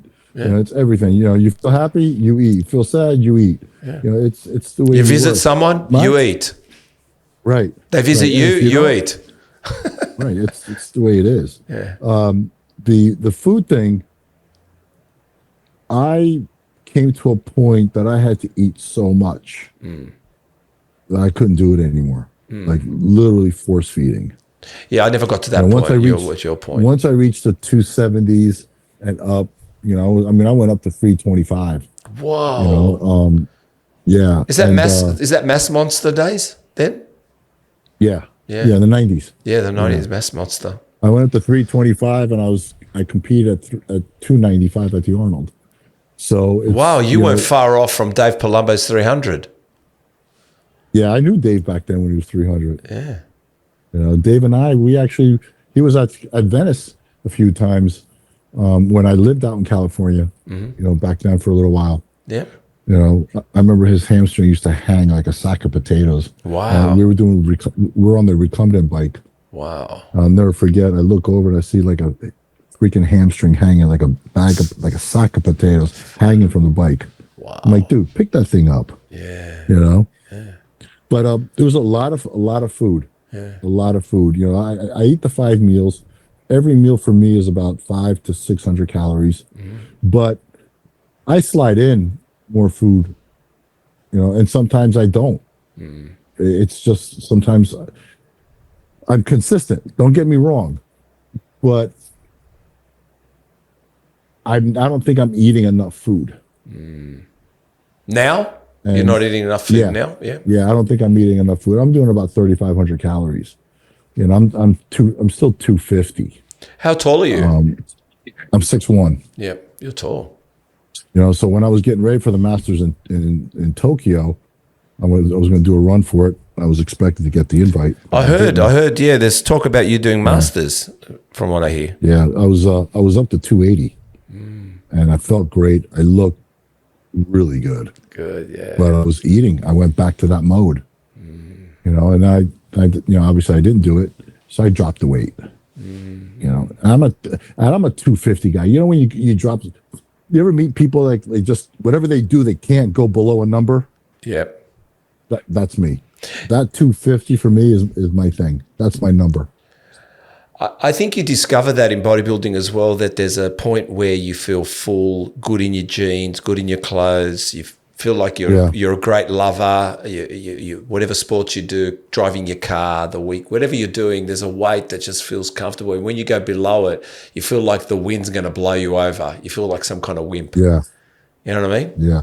I'm about that. You're right. That 250 mark, I feel good. My abs are out. I might have a little pinch on my love handles in the back, you know, but I've had them 2 weeks before a show anyway. That's a great thing too, man. That's a great thing too. Yeah. I'll blame my parents for that one. Blame the Greeks. But you know, I'm the 250 thing. I'm comfortable. It's you know, I eat comfortably. I'm not starving. I'm not hungry. You know, pizza once in a while, burgers once in a while, but I'm every day in the gym. Yeah. Every day. Yeah. And I have a gym in the garage. I got like 30 pieces in the garage, old school pieces. Good. You know, but I still go to the gym. How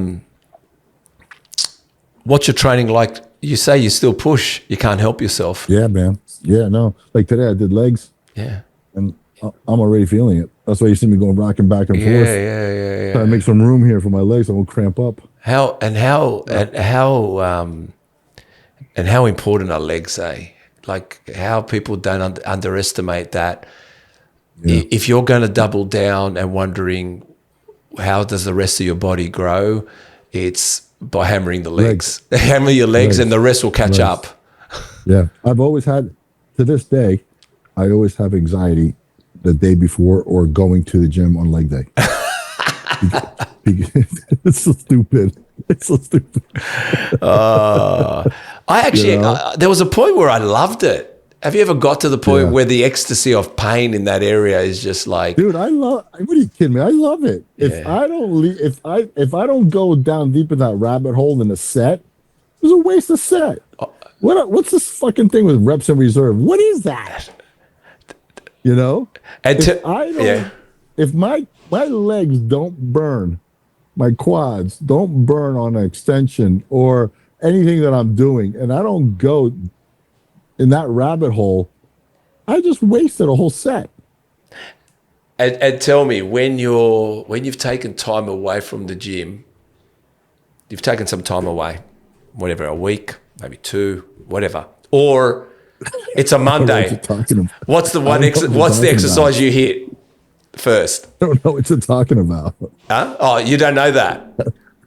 I don't. You said take a week off. What the fuck is that? You're incredible. You're incredible, man. I love that. But what I'm saying is, usually people like yourself, what if you're feeling something, or you need, or you the first thing you go to bring yourself back to reality is, it's a leg day. It's a leg day. That's what I'm saying. It's a leg day. What I'm saying is, yeah. People do chest. Yeah. People have chest on Mondays. You're the type. Mondays are legs.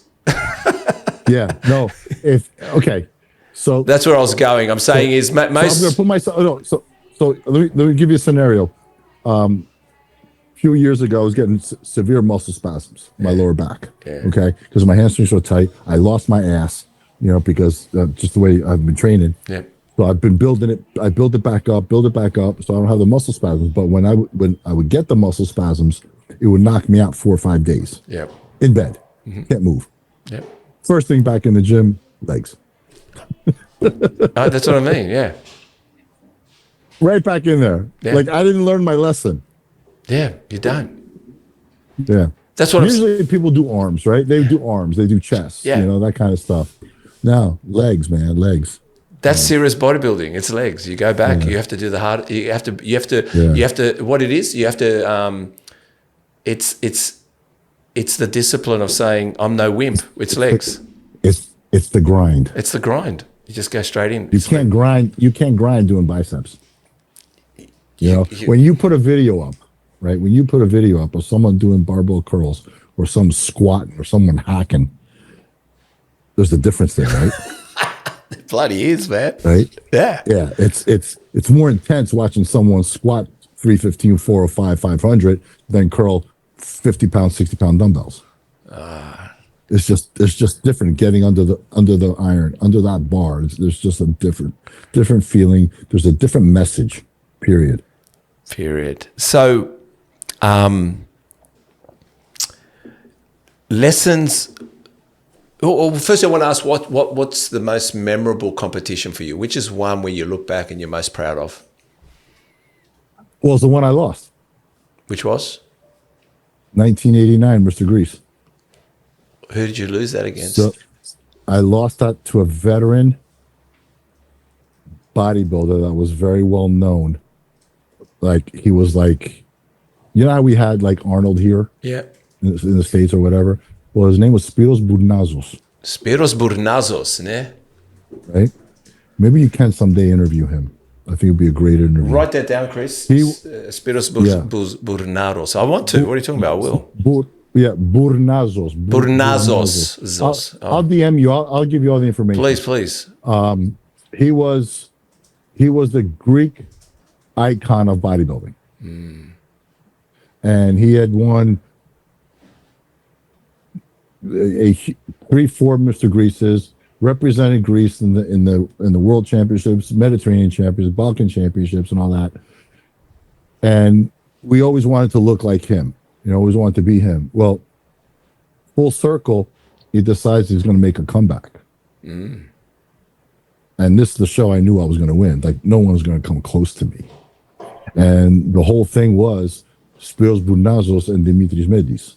Like it was like a countdown, right? And I lost. I lost by 1 point. And half the world says I should have won. Because, the Greeks say it was Gobina, Gobines, Yeah. because he was such a icon. He couldn't lose, right? It was that tight, though. Now that I go back and I look at it, it could have gone either way. So that is gone either way. So that's your So best and your worst show, would you say? At the same time? Yes. I was running. Are you familiar with Athens? Of course, Athena, yeah. Okay. I lived in Zographou. Yeah. Elysia. Yeah. And I used to run every night from Elysia to Sidagma and back. Wow. That would be my 45-minute run every night with the jumpsuit that makes you sweat every night. And it became like a Rocky thing because I would run by those choladas, the unknown soldier. Yeah. And I would wave to them, they couldn't talk, they couldn't do anything. I would wave to them. Yeah. But they all knew, all the taperitera, the news, they all knew, Jimara, and stuff like that. They would yell. And I was so ready. Yeah. Yeah. And fast forward, I lost. But that 3 days later, I mean, they almost threw a fight. They almost like the crowd in there just ransacked the whole place. There was one that happened here in Australia when Terry Mitsos didn't win. Someone else won, and they ruined the whole auditorium, the Greeks. Yeah. Well, it's like Greeks. It happens. They were so passionate about it. Yeah. So anyway, 3 days later, I get the call from the president, and he goes, "Hey, man, we want you to represent Greece in the Mediterranean." So I'm like, "Fuck you." Why did you call Spiro? Because they knew. They knew. It's you. And that was the last time I competed in Greece. I packed my bags and came to the States. Wow. And I never would have made that decision if I didn't lose. So going back to the initial question that you asked me in the beginning of this podcast, my loss. Wow. Which competition had you in awe that you were lining up against some of Arnold Classic. The Arnold Classic? Arnold Classic. Yeah? Yeah, because I got to know all the guys. That's quite a feat to be invited. Yeah. And back then, you didn't apply. You got invited. You got invited. That's right. You got invited. And when I got the invite, I shit my pants. I was in Greece eating souvlaki. And I had some weight on me. And I had 10 weeks, 12, 14, I had 16 weeks of prep. And, but the thing is, I knew all the boys. Yeah. But I never stood on the stage with them. Who were you lining up against? Oh, Chris, Cormier, Flex, Dennis. Wow. I mean, Kevin. Yeah, that's we were right, all Dennis. we were all backstage just sitting on each other, making fun of each other. Dexter, Yeah, wow. What a fucking lineup. What a privilege. Yeah. Yeah, it was an honor. Yeah. It was an honor. Yeah. And I retired because that was for me. I didn't compete for 4 years. And because I got the invite, I didn't want to say no to Arnold. How do you say no to an Arnold Classic invite? Now people are like, I'm going to skip the Arnold. I'm going to skip the Olympia. Man, you're out of your mind. You don't say no to those things. No. You do not. You do. And you do not say no. Yeah, no. And it was 4 years, and I came back and did my best, and got my ass kicked because I just couldn't peak. It's been so long, and I had put so much muscle on. But the next 2 days, I've been shooting 7 covers in California. So it was, but I have to tell you, man, it was the whole initial opening ceremony. Have you ever seen the video of it? And I've seen bits and pieces, but I have to. I'll send you a link. Please to do. YouTube, Please do. Please do. It's not. Oh, we can exchange number as well now, man. We're mates. Yeah, it's not the same anymore. It's like I watch it now and I get the chills. I had the chills then, but I was on this side, right? So I couldn't see it. it's just backstage, just the camaraderie, the fun that we had. We're snapping each other's asses with the towels and stuff. I mean, we had fun. Now everybody's dry. Everybody's dry. I remember now when you talk about like what got me into bodybuilding, what continued, and like I said, I've had Sean Ray on, I've had Flex on, I've had Chris Cormier, and I've had you on. Like, but I remember Dorian Yates when the second year, when not the one he won against, not the first one he won, but the second one when he came out on stage and then they played that dance music, whatever it was, the high energy one, and he did his routine. That was it. I went like, Yep. Where the fuck are we going with it? And every year I couldn't wait to watch the Olympia routine because I wanted to hear what song are they choosing. What's the song? What's this? It's kind of like... And there was a routine. There was. Now it's... Yeah. They come out waving, nice and relaxed. These guys were psyched, probably remembering their choreograph, like what they've got to do. You know what I'm trying to say? They're in the zone. They come out. Yeah. Now it's like what I mean is that it is how dry can you get? Like, fuck. I would spend hours and weeks and months creating a posing routine because that's how we expressed ourselves. Yeah. That's how we told a story. You know? Do you remember an old school dancer, God bless his little soul, Gregory Hines? No. Go on. Gregory Hines is look him up. Oh. I met him out in Gold's Venice, and he was an amazing dancer, tap dancer. He was like, the best of the best. Okay. And I said, I got to know him really well. I said, can you come in the posing room and just give me a few tips? He's the one that helped my flow. Wow. My transitions. Mm-hmm.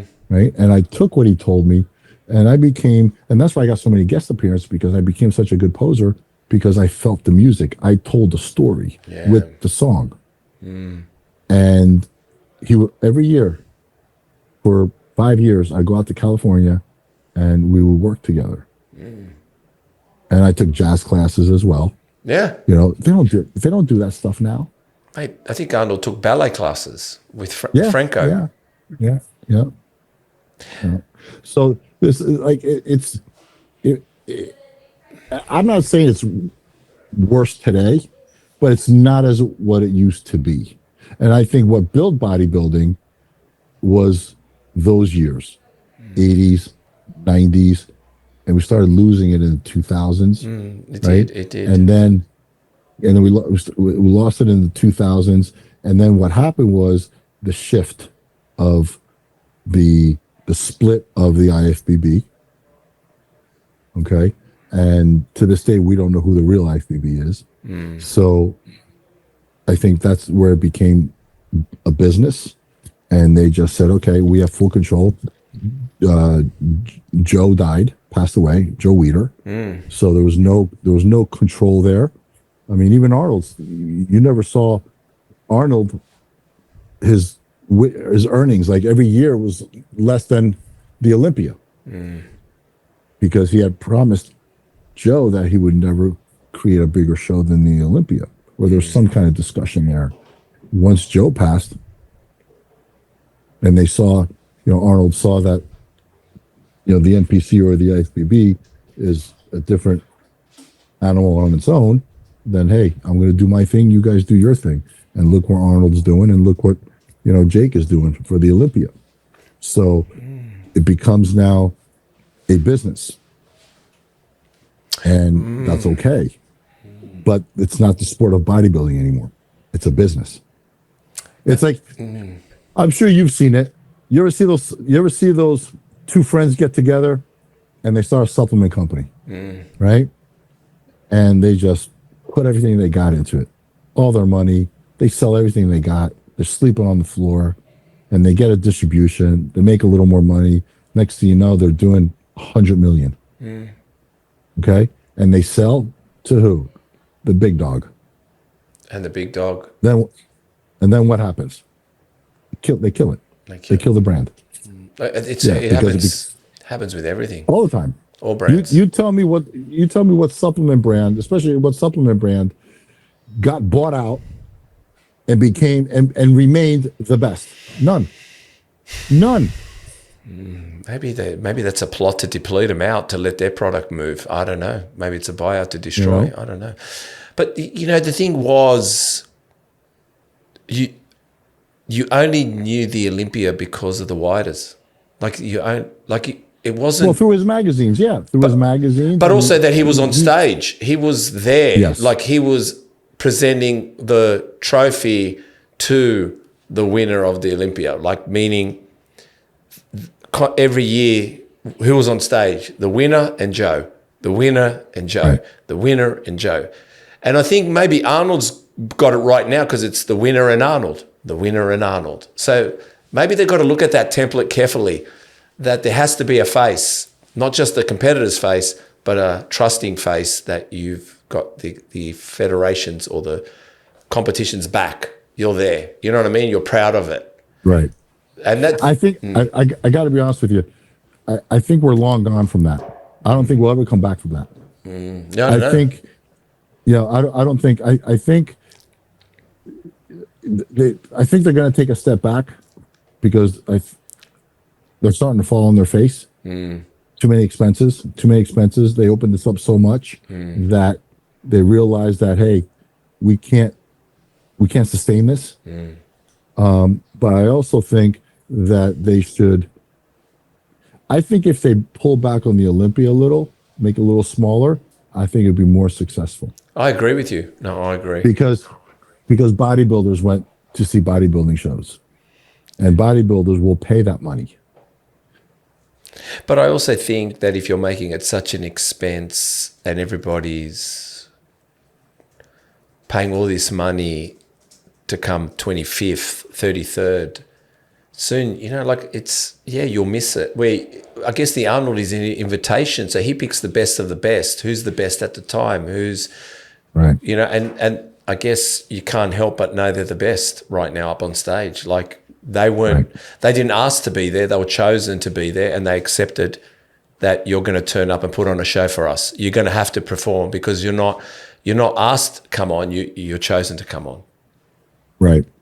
And I just think the value of the Mr. Olympia doesn't hold like it used to. There is something.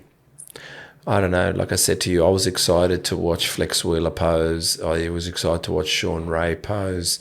I remember the battles between early days with the Lombradas and Kasparis. Like I said, Lee Haney, and like it all. Like I said, Dorian constantly winning, but that top 10, it could go to anybody. Like and having an Aussie up there, Lee Priest, you think to yourself, fuck, we've got an Aussie on the top, in the top 10. Like Australia's never done it again. Like Lee was it. But we've never produced. Well, Sonny was around. Sonny did good. Sonny was just before Lee, I think he was. Yeah, that's right. No, Sonny but did good too. Sonny did. No, Sonny Schmidt. But Lee, not close to Lee. But again, we're here sitting. In all fairness, we're here sitting because we're in our 50s and 60s, right? Yeah. So, and we know who we loved. We know how we felt when we saw certain bodybuilders, when we saw certain shows. We know our feelings. I think today's bodybuilding fans feel the same way about Nick Walker, feel the same way about,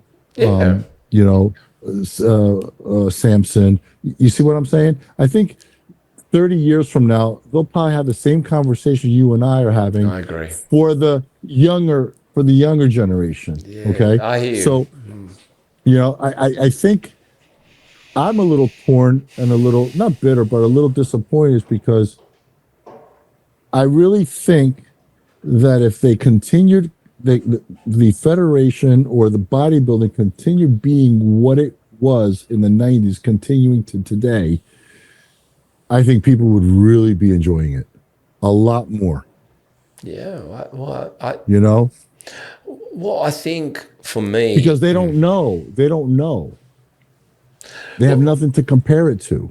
Yeah, but we based it on aesthetics. Like, tell me how much you worked hard to hold a small waistline. Like, you know what I'm trying to say to you? Like that, even ourselves, to have pop and laterals and big shoulders, and it wasn't about massive traps. We were designing the fucking thing. We kept wanting to design this thing. Like, you'd be going, like, everything, it wasn't, it was sculpture in itself. That's what I felt. So let me give you a scenario. I made sure that my calves, my neck, and my bicep, my arms all were the same size. There you go. There you go. There you go. Because I wanted to be symmetrical. Yeah, but there was that. And my legs, my waist. 100%. And there was, like I said to you, there was beauty in that. Like I said, I'm not saying there's not beauty in that, because like when I look at Samson, like there's Samson, I like Samson. Like I see him into. And I agree. I like him too. And I think Samson's one of my favorites at the moment when he's. And look, people talk about it. I know at the Olympia he was smaller, but God, he looked good. I liked the symmetrical size of him. Okay, next to everyone else, it didn't work. He needed to be bigger. But there was something still, the way he was shaped, still looked pretty good. But the way I see it, he was still 3 weeks out and never should have been competing at the Olympia. There you go. That's That's the thing. That's where my era has the issue. You call yourself Mr. Olympia, everybody should want to look like you. Yeah. You got to be better than the previous years. You got to be better than all the years before you, not worse. And you just said look like you. You know, I looked at your photos in your body, and like I said, Jim, hats off to you, man. You're the physique I would want. And even today, you being a bit older than me, I'm proud to see you still fucking kicking it, because it makes me want to kick it, to be like you. Because all I want to be is like you. Because you did something I didn't do, but I aspired to want to be in my day-to-day life. So even... I appreciate that. 100%, brother. No, 100%. Because the flex wheelers and even the Sean Rays, they seemed unattainable, but I didn't believe it was the drugs that made it unattainable. I believed it was their training and it was their diets.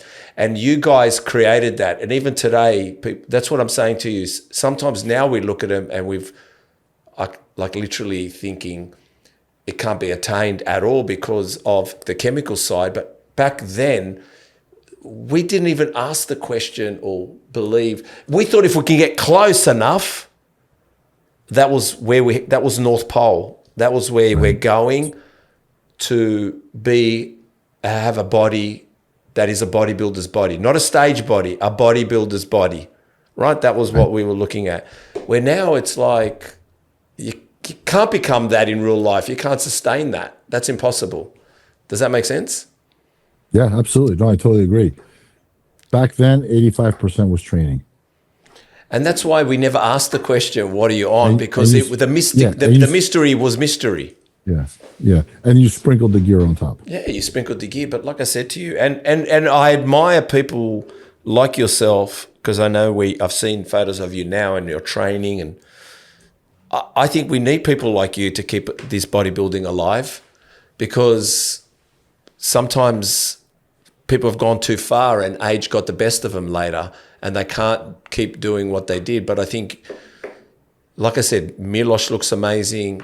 You know, like I said, everybody's still kind of Dennis, what is his name again? Dennis something. Dennis James. Dennis James looks good. Like everyone's, looking great.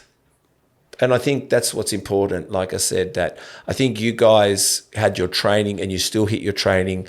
You still got your diet right. You still got the disciplines in place. And I think that's bodybuilding. That's what stays in the game. Like, you can't, You can't chemically get that without the grind. Can't. No, yeah, that's the grind is, like I said, it's 85%. The training, it has to be there. You can take all the drugs in the world, it's not going to work.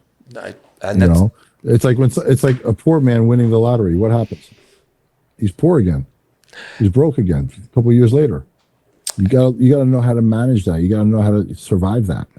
And I guess as with Dave Palumbo and a few others, we've spoken about it. A cycle's called a cycle for a reason. You're on, you're off. Yeah.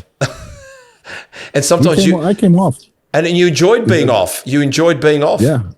You enjoyed being off. But I enjoyed being on. Don't worry about that. You're like freaking Superman. But the thing is, you're on for 20 weeks. You're off for 20 weeks. That's what I'm saying. Everyone's afraid of that 20 weeks being off. Now. Yeah. And the thing is, you have to train harder in those 20 weeks off. It was. And that's what the difference was. Because now you're kind of keeping as level as possible coming off for the 20 weeks. All right, you're going to drop a little, but you're not starting all over again. And then next thing you know, you're up a little. And then you carry that in the year after year after year, you build that. Now these guys don't come off. I mean, I'm coaching kids, and the guys are like, hey, how long you been on? I got a guy who was 9 years, never had blood work. Yeah. Came to me, 9 years, never had blood work. Yeah. Dangerous. And and correct me if I'm wrong, a lot of the times when you were off the gear, that was your bulking time as well. You were eating a lot, training heavy, hard. It wasn't a diet to get on stage, but there was a point where you knew now we have to dial in, and everything needed certain chemicals to keep it sustained. But sometimes the bulking part, the food, the training didn't require always to have gear, because you could do it without it. Well, yeah, maybe you weren't as strong, but the thing is that you knew that you needed to push. Yes. You needed to push. You needed your fats. You needed your red meats, and you needed your supplements. But when you came off gear, you also had your PCT. So that's where kind of everything kicked in after, and your natural testosterone when you're younger and stuff like that kicks in. Yes. But again, it's not hurry up and wait like now, right? It's right now. You see guys getting big, but they have no quality muscle. None. So it's a hurry up, get big, but now you got to wait for the quality to kick in. So we didn't do that. We didn't. I mean, I had one jump and I put 25 pounds on 1 year. But that's when I jumped. I took more gear and I did it right, and I worked with a doctor, endocrinologist, to be honest with you. But I saw the difference of putting on 25 pounds, the quality when I leaned out, from the years that I put 5 pounds. The quality. I mean, the striations I had for the 5 pounds were not there when I had the 25 pounds, because it was baby muscle. Yes. Yeah. So there's a difference there. So now you got these guys big as fuck. Okay. Now they're dieting down. There's nothing there. Yeah. There's no striations here. There's no striations in the shoulders. There's no split in the biceps. What happened there, man? Why don't we have? Why were striations and bicep peaks? Like, yourself in the 90s, if you didn't have a bicep peak, you weren't on stage. Like, you didn't compete. If you didn't have striations in your quads, you weren't ready. If you had striations in your ass, you weren't ready. Yeah. What happened to no more striations? And is it also the equipment we're using, that's the way we're training? I think there's a small part. I also think it's the exercise, but I also think it's the dieting. They're not going deep. Okay. When I see guys a week out from a show doing a YouTube video, hey guys, I got 1 week to the show. Bitch, 3 weeks, I couldn't even drive 3 weeks before the show. Let alone tell you where I'm at. They're like, oh, I just checked into the hotel. I got this to eat. My coach just told me I'm going to start carbing up. You know how I was? Hey, can I have some water, please? That's how I was. Death face. Death face. I mean, I remember my mom saw me for the first time when I really hit a diet. She started crying. I said, "Ma, it's okay." And then she held that against me throughout the year. She goes, "Hey, your face isn't ready." Oh my I said, God. "Ma, I think I'm ready." She goes, "No, your face is still fat." That's the thing. It's like they're not digging deeper. They're not. They're not digging deeper. Plus that muscle mass that they're putting. Like Samson coming in. I want to point him out, but it's a perfect example. Samson went up to 340, right? Yeah. To lose 40. So let's say he doesn't lose 40. He loses 20. Yeah. So he competes at 310. Do you think that's going to be quality muscle? No. Yeah. There's something, like I said, and I think it can't be the technology, because cameras and film, it was still Polaroid and not the best quality of lighting, really. But when you look at the 90s, that was only because they were close to death, if they know what I'm trying to say. I've seen these guys. I've seen these guys in person, okay, and I've seen Myra in person, and you're just like, it's just. I mean, I was in the lobby with Ronnie, and he was wearing a T-shirt at the 98 Arnold. He looks like he looks like a fucking butcher shop. Like, is there meat hanging off everything? His back, everything's just hanging meat. And I'm a bodybuilder now. I got my pro card. I'm in the 270s, 280s, right? Yeah. And I'm looking at Ronnie, and I'm like, that can't be real. Yeah, I saw something. I know. I can only imagine in person. I've not seen it in that person. That just can't be real. Yeah. And then you get on the plane going home. You're like, do I even want to even try to look like him? Can I? Yeah, no. But you say, then you hit the gym. You're like, I'm going to look like Ronnie. Yeah. Now you see the guys with clothes on, they look amazing. They look big. Even with tight shirts, they look amazing. When they take their shirt off, there's nothing there. Yeah. The skin's thick. I don't know. Do you think that everyone's trying to make it work with science than hard work? Yeah, I think so. Absolutely. I agree. I mean, it's just, I was going to say that. I mean, no one's, I'm not saying no one wants to work, but science can help you. But science can help you, I guess. I think they're depending on the science, even technology. Yeah, that's what I'm saying. Even technology. I mean, look at the exercises, right?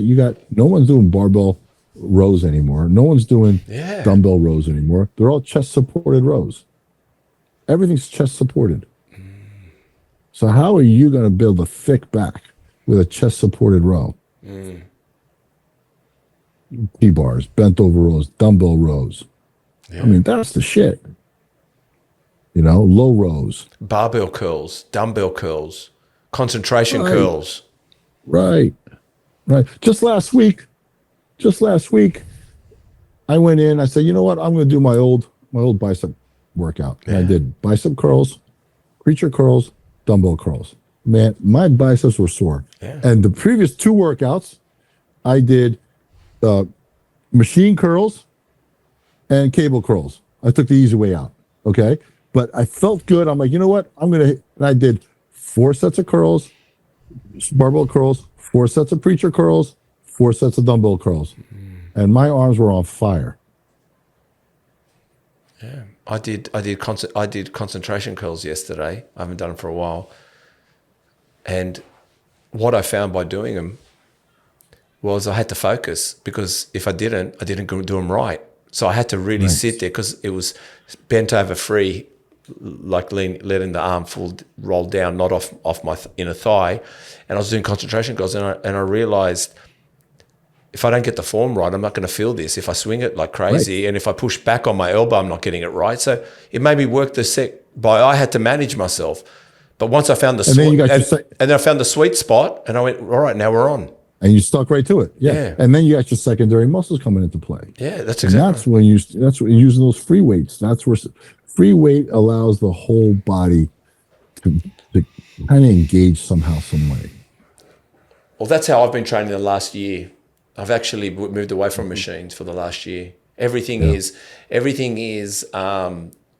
free weights and old-fashioned cables, where sometimes I'll do, if I'm going to do flies, seated flies, instead of using a machine, I go use the cable machine, because firstly to yank those, fucking grab them and bring them to me, and then start, like the whole body's trembling because I'm trying to stabilize myself. And you're not going to go heavy because you know you got to pull that shit. Yeah, and you find the sweet spot again, and then you find where progressive overload works, because it's literally a point where you get to where you've only got 2 more left in you, because literally they're not going to come together at the end. You know what I mean? And you might need to jig it a little bit. You might need to, like, remember, you think you used to grab a dumbbell to put it in between the cables to change the weight because the pin it didn't do it right. All this imaginary stuff we did. You know what I mean? Yeah, that's funny. That's old school bodybuilding. You know what I mean? Yeah. So, you know, dips. Remember dips, when you used to put the weight on your thighs, and you do dips off the 2 benches. You put 2 benches together. Yeah. What's happened to that? I've never seen those dips. Yeah, I remember those dips. Who does those now? Where they put 2 benches together, and you might put 20 kg, 245, and then another 20 kg, and then before you had 20 kilos sitting on your thighs, and you're doing dips. And then you fall on your ass, and you tell someone, "Hey, take this off me. Take it off me." You don't see any of that stuff anymore. That was the other day. The other day, I saw this guy. And he's 52 years old. Yeah. He's in the gym. He's one of those guys, right? And he was doing pullovers with a dumbbell across the bench. Wow, yes. And I'm sitting there doing forearms, and I'm like, I said, brother, I have to tell you, no one in this fucking gym knows what you're doing. Only I do. Exactly. And he looks at me and he's like, I love these. I'm like, you just reminded me that I need to do these. Fuck, you just told me. I totally forgot about them. Even you just told me forearms. I mean, I see some, firstly, it seems like forearms is making a comeback. It looks like forearms are making a comeback, right? Really? I do forearms every time I do my arms. Yeah, me too. I do forearms too, right? But it seems like it's making a comeback. But some of the principles people are doing, and I think it's a cable machine, mate. It's not targeting your fucking forearms. I don't know what you're doing. Get a bench, start rolling them. Put them beside you, roll them. Grab that bar, grab those dumbbells. If you're not rolling them whichever way they need to for your forearms, I don't know what you're doing over there. Or when they grab that bar and they start rolling it up. And I'm thinking like, Van, my shoulders are tired watching you. Right. Yeah, because you're cheating. You're doing this. Yeah. So you can have a ball in there, but also, like I said, you can always go back and do some of that old school stuff, and you go, fuck, why aren't I still doing that? Why didn't I, kickbacks? Remember the good old tricep kickbacks? And everyone now wants to complain. Like I was showing it off, and someone said, mate, you should be doing that off the cable machine to get rid of gravity. And I said, that's part of it, mate. I'm trying to fucking fight gravity as well as trying to do tricep kickbacks. Like, come on.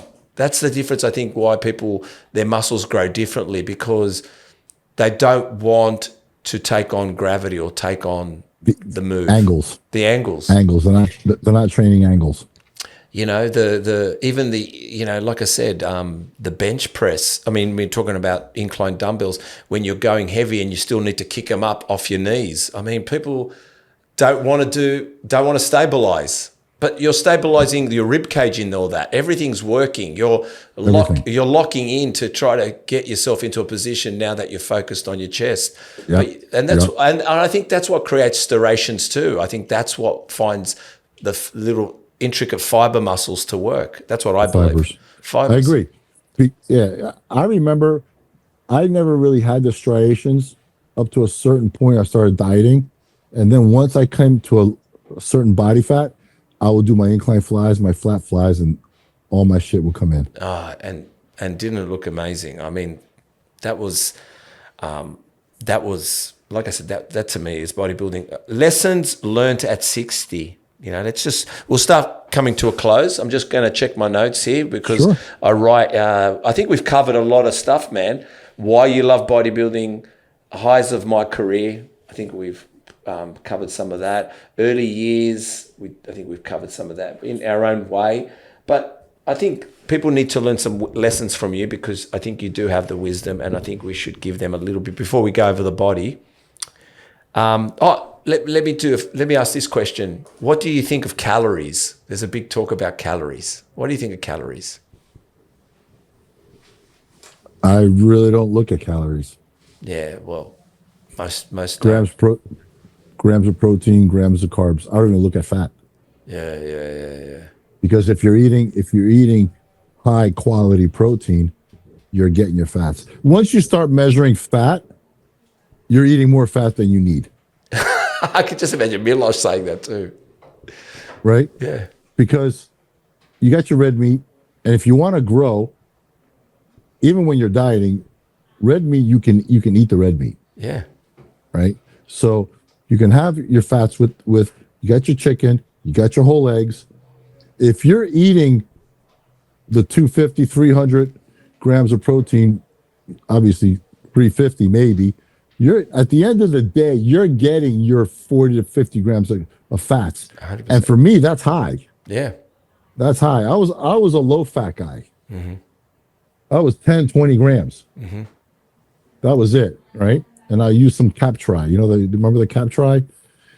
It was by Perilla Performance. MCT oil. It was defractionated coconut oil. Yep. I used that because I had to take in so many calories. So I do 50-50.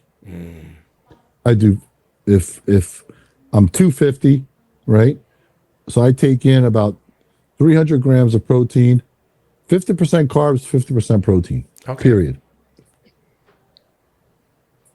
Yeah, I'm with you on that. I like I said to you, I find how important carbs are as well, but also just never let go of your protein. Yeah, I'm a true believer in the carbs too, though, because I've seen so many bodies, including myself, that when you drop those carbs, people lose muscle. They get flat. And when you get flat too long, that's not good. Not only do you get flat, I don't know about you, not only do I get flat, I actually deplete cognitively. I can't function. Yeah, I can't fucking think. And then I'm weak as piss. I can't even move. I'm tired. I can't push. And that's what I needed. Yeah. I used to have a rough time going on low carbs. Not because I didn't have the energy, because I look like shit. Like literally. Like you can see me Monday, Tuesday, Wednesday on low carbs, and I can pose. You're like, oh, you look terrible. And give me 4 days of carbs. You think I'm a whole new person a year later. That's how much of a difference I couldn't get over that because obviously you need to drop your carbs a little to flatten out. And I struggled in the beginning of my years. I struggled to push myself through that, and I do it with the guys that I train now. I don't go too low. No. I make them do more cardio. You gotta eat. You gotta eat to build muscle, train to build muscle, do cardio, burn the fat. That's it. I've heard people say, oh, you don't even need cardio now. We'll find it through the diet. Where I'm like, I fucking love food, man. I'll just go walking. I'll just go and burn it. You got to feed the machine. You got to feed the machine. You got to feed the machine. Yeah, no. You need your protein and your carbs, your oil and your gas. Without one, the car doesn't go anywhere.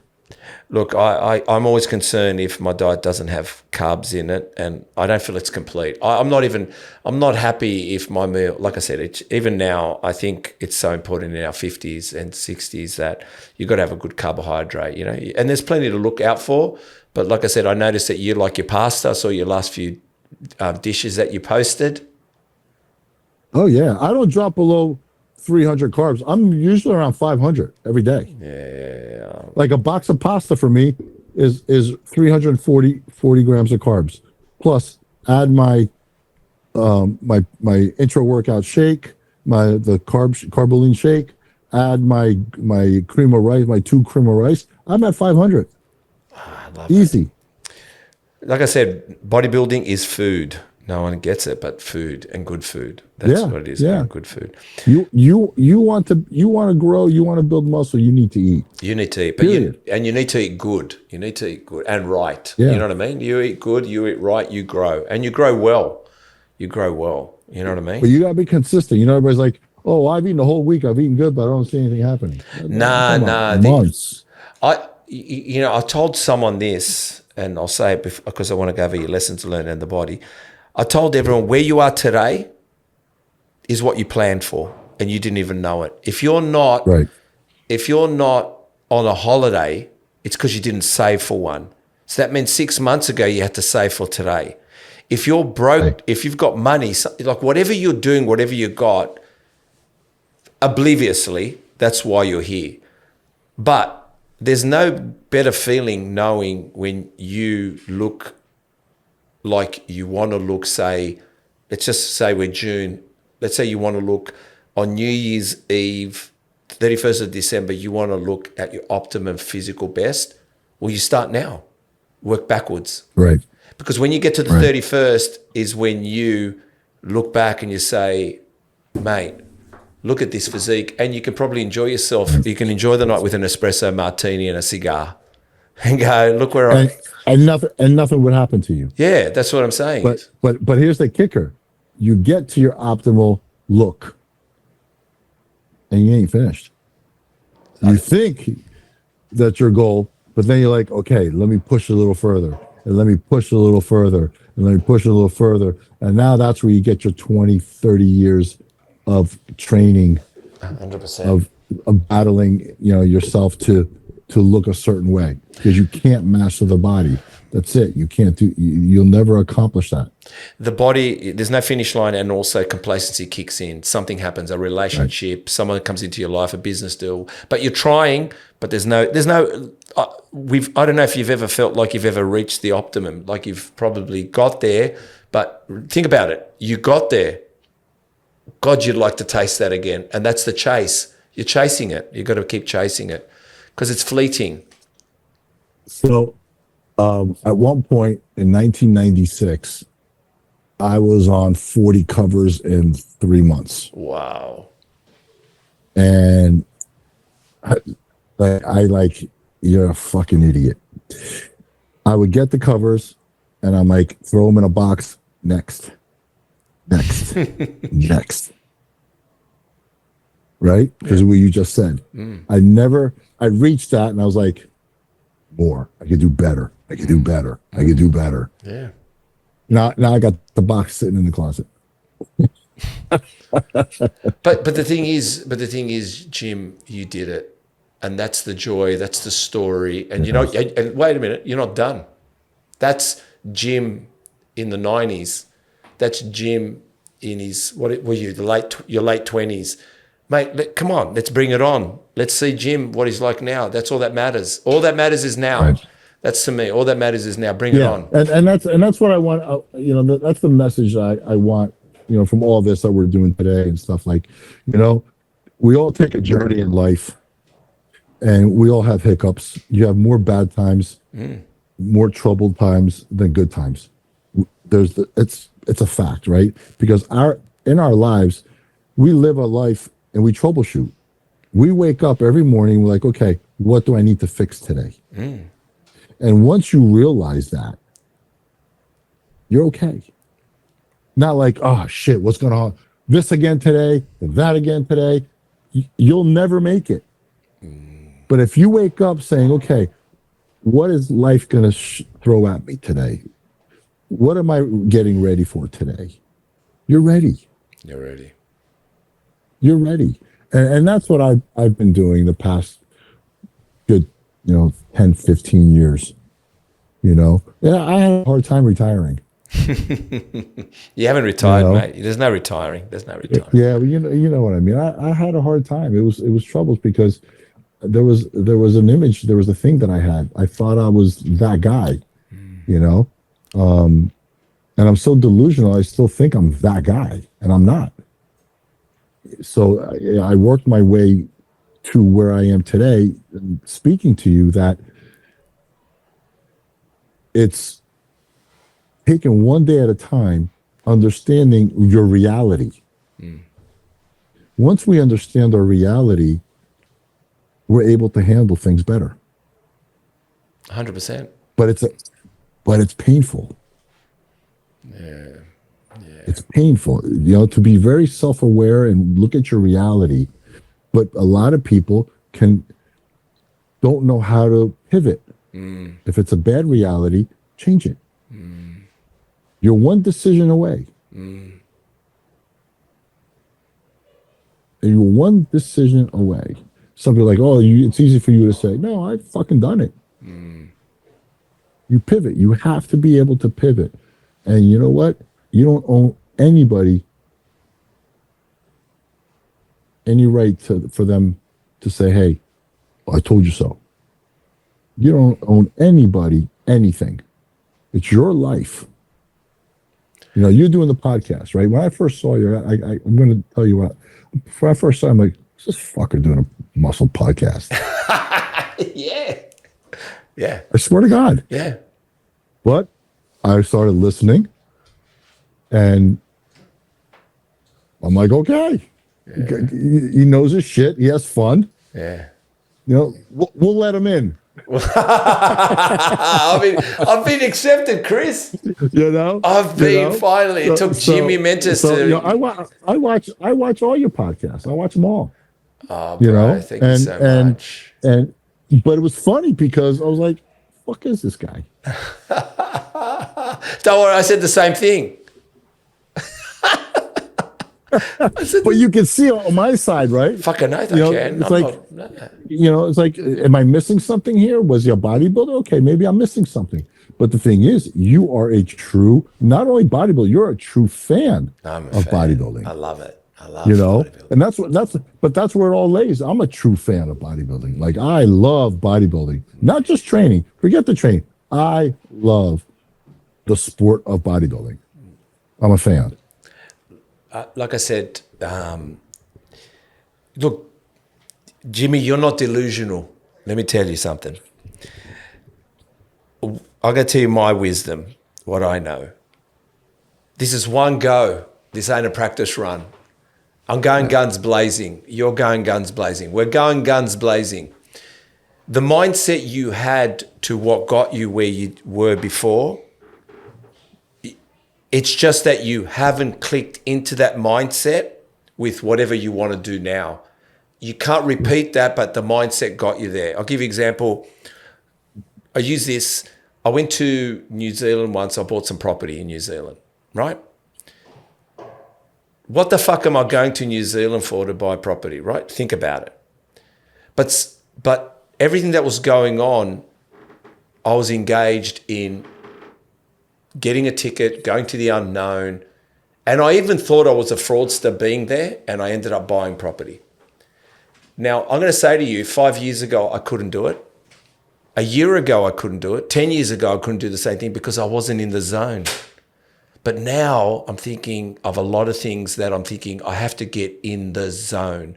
So it's practices, it's principles, it's training, not just training gym. I'll talk about research. If you said to yourself, I want to buy something, whatever it is, I'm going to say, you want to buy a Mustang because you love Mustangs, but you know nothing about Mustangs. I'll give you something, Jimmy. You do 4 weeks of studying Mustangs, you know Mustangs by the second month. Right. That's only that you haven't studied it. It's just that you haven't opened up the book. And you know what? If you sat there and didn't buy but looked at prices, you're going to know after 4 weeks what the market is because that's what the market's telling you. So what I'm saying is you just need to not dream about it. Besides dreaming about it, you need to then start going, all right, let me put it into a hobby. Let me start reading it. Let me start looking at it, maybe grabbing a book and reading that book. Whatever it is, wherever you were seasoned to get there. It's just the same thing now. It's just that we believe, I wish I could do that again. You can do that again. You just didn't look how you compounded to get there. And it's the compound bar you wake up to. Oh, I was researching it. I was looking it up. I was reading it. And that's what I do. That's what I think now. Yeah. So I'm at that point right now, and you were spot on. And let me just, before we sign off, I'm at a point right now that I'm able to maybe pull some triggers on some projects that but there's also a fear factor. Yeah. That I know me. Like, when I go, I'm all in. And sometimes I get so tunnel vision, I don't see what's around me. Right? So there's a little fear in me, like, all right, how can I do this without shutting the world out and just go? Well, you just said it. And that's what you've got to be aware of. Where you didn't have that before. That's your wisdom. So I'll give you an example. I just did something recently with Chris. We had to put a campaign together. He's 25. And like, you're either going to keep up with me or you're not. But I have to be also understanding that I can spook. And I ain't going to spook anyone, because I've got nothing in the end if I spook them away. So there's a fine line that I got to work with people, but also they come with stuff that I don't know and they impress me. And I want to tell them they impressed me, because I didn't know that was going to work. But my stubborn ass fucking attitude, I probably would have said to you, no, we're doing it my way, man. But when I sometimes go, no, my way didn't always win, but we'll try it, because I'm happy for a few bumps, a few potholes. But if we need to pull the chute, we're going back to my way. And sometimes I don't even need to pull the chute. I go, fuck, that worked. So sometimes, and you know what else, Jimmy, I'll just say to you, just because someone's a good bloke doesn't mean we work with them. Just because, like, you just got to find the ones, it's true what they say, the ones in war that stay, they're the ones you stay with. I agree. But the ones that don't enjoy an argument over a fucking boardroom table, then fuck off.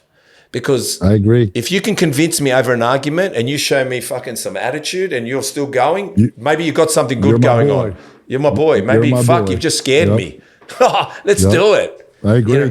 But if you're going to sit there and cry, and that's why I said you got to be CIA now.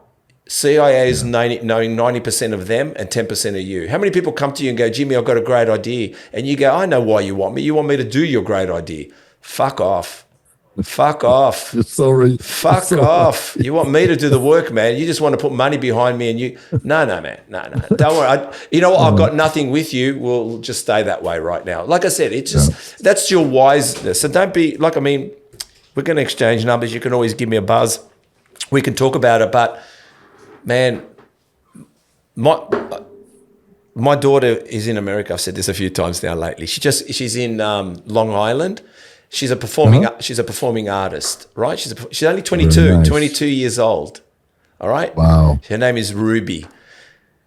This kid is my mentor.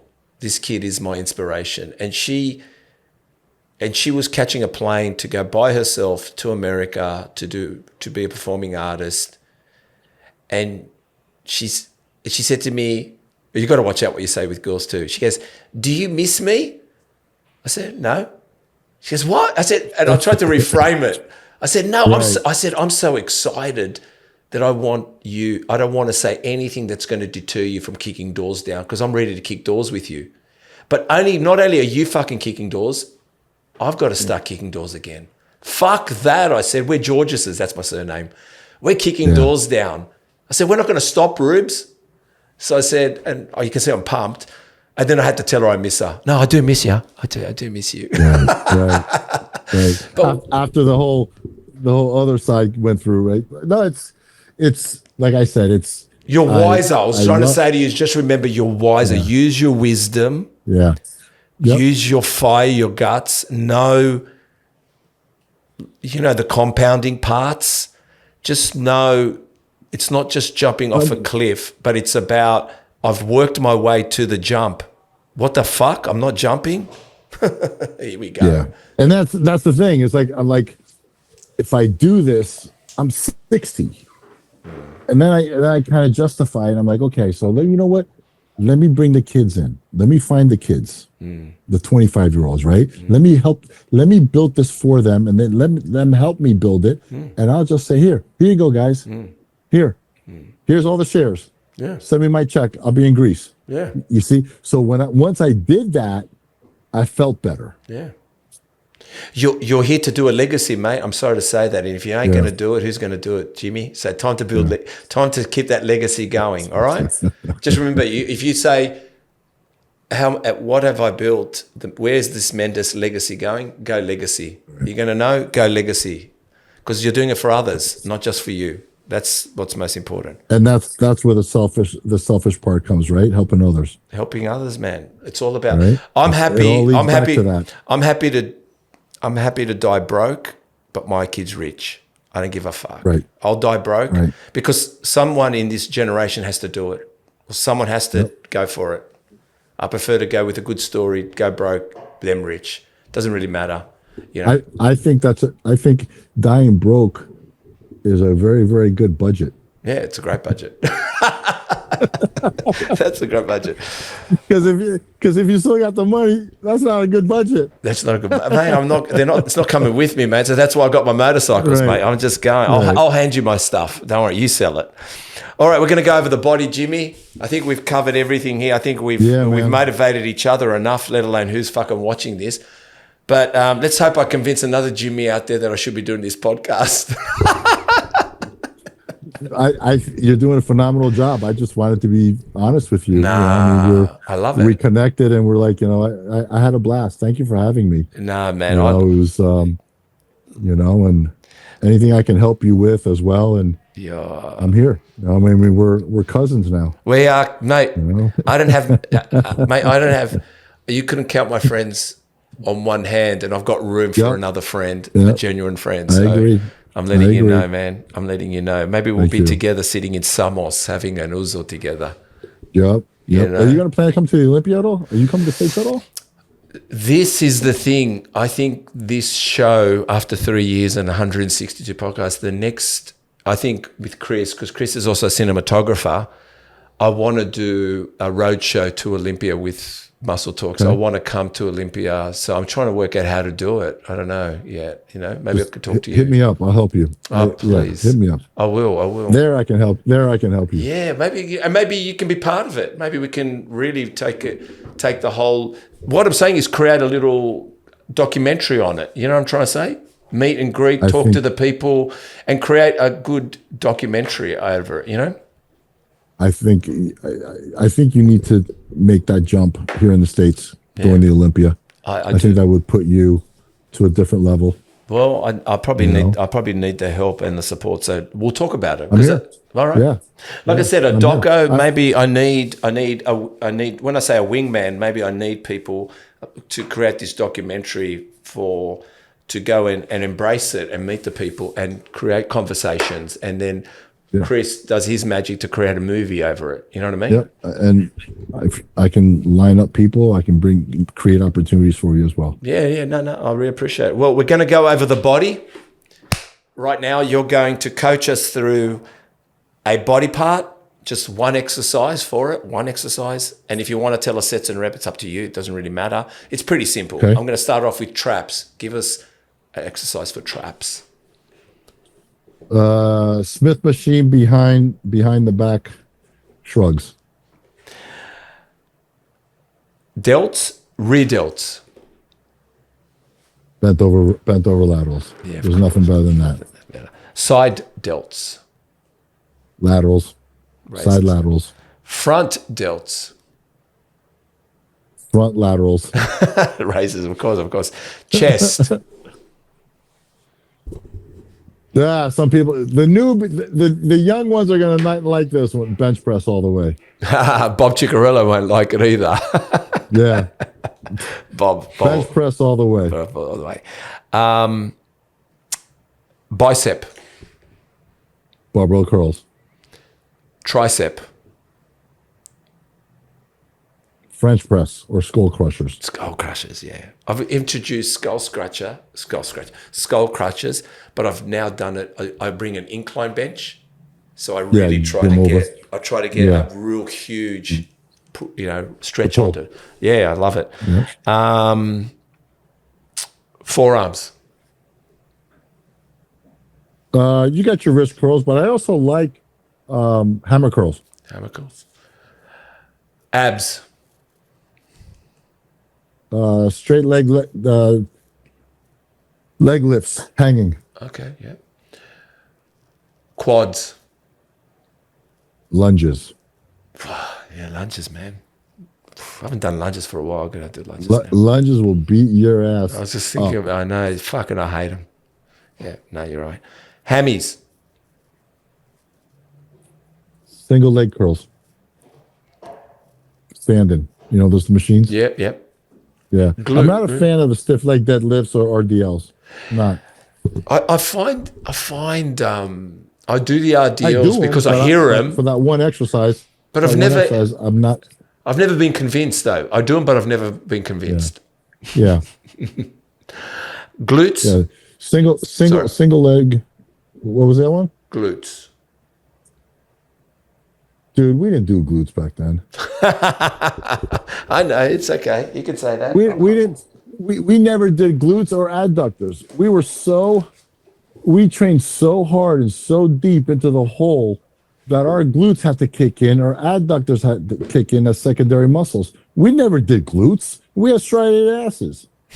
I know, Lee Priest said, fuck hip thrust. You know? But yeah, like glutes. The fuck. I think it's good for the females. These wellness chicks are killing us. They're killing us with their workouts. Have you seen them? I see them every day. Like I want to ask one to say, "Can I work in with you?" But I'm afraid I'm getting my ass kicked. Literally. Yeah, they're doing hip thrusts beyond 5 plates, beyond doing a deadlift. Yeah. So if I had to do the glutes thing, I would still do lunges. Yeah, I've heard squats as well, deep squats, pushing through the ass. Yeah. Yeah, no, look. You know, the Bulgarian squats. What are the geez, I forgot about them. What about the wide-legged with the dumbbell, holding the dumbbell? Oh, yeah, I don't know what the exercise is called, but I know what you're saying. I forgot. My mind just stopped. That's all right. We'll go calves. Standing calves. Tibialis. But a 2-minute calf routine. Oh, what's a 2-minute calf routine? 2 minute. Just put on the one plate. If it's a stack, just put on one plate. Go 2 minutes. Non-stop. I guarantee you nobody make it past 1 minute. And your calves will be sore for 3 days. Yeah, I'm doing it. So if you can't do 2 minutes with one plate, why in the hell are you doing 4 sets of 25 or 3 sets of 20? Right? Because the calf needs a hard hit. That I realized. That is. Yeah, you got to dig deep into the calf.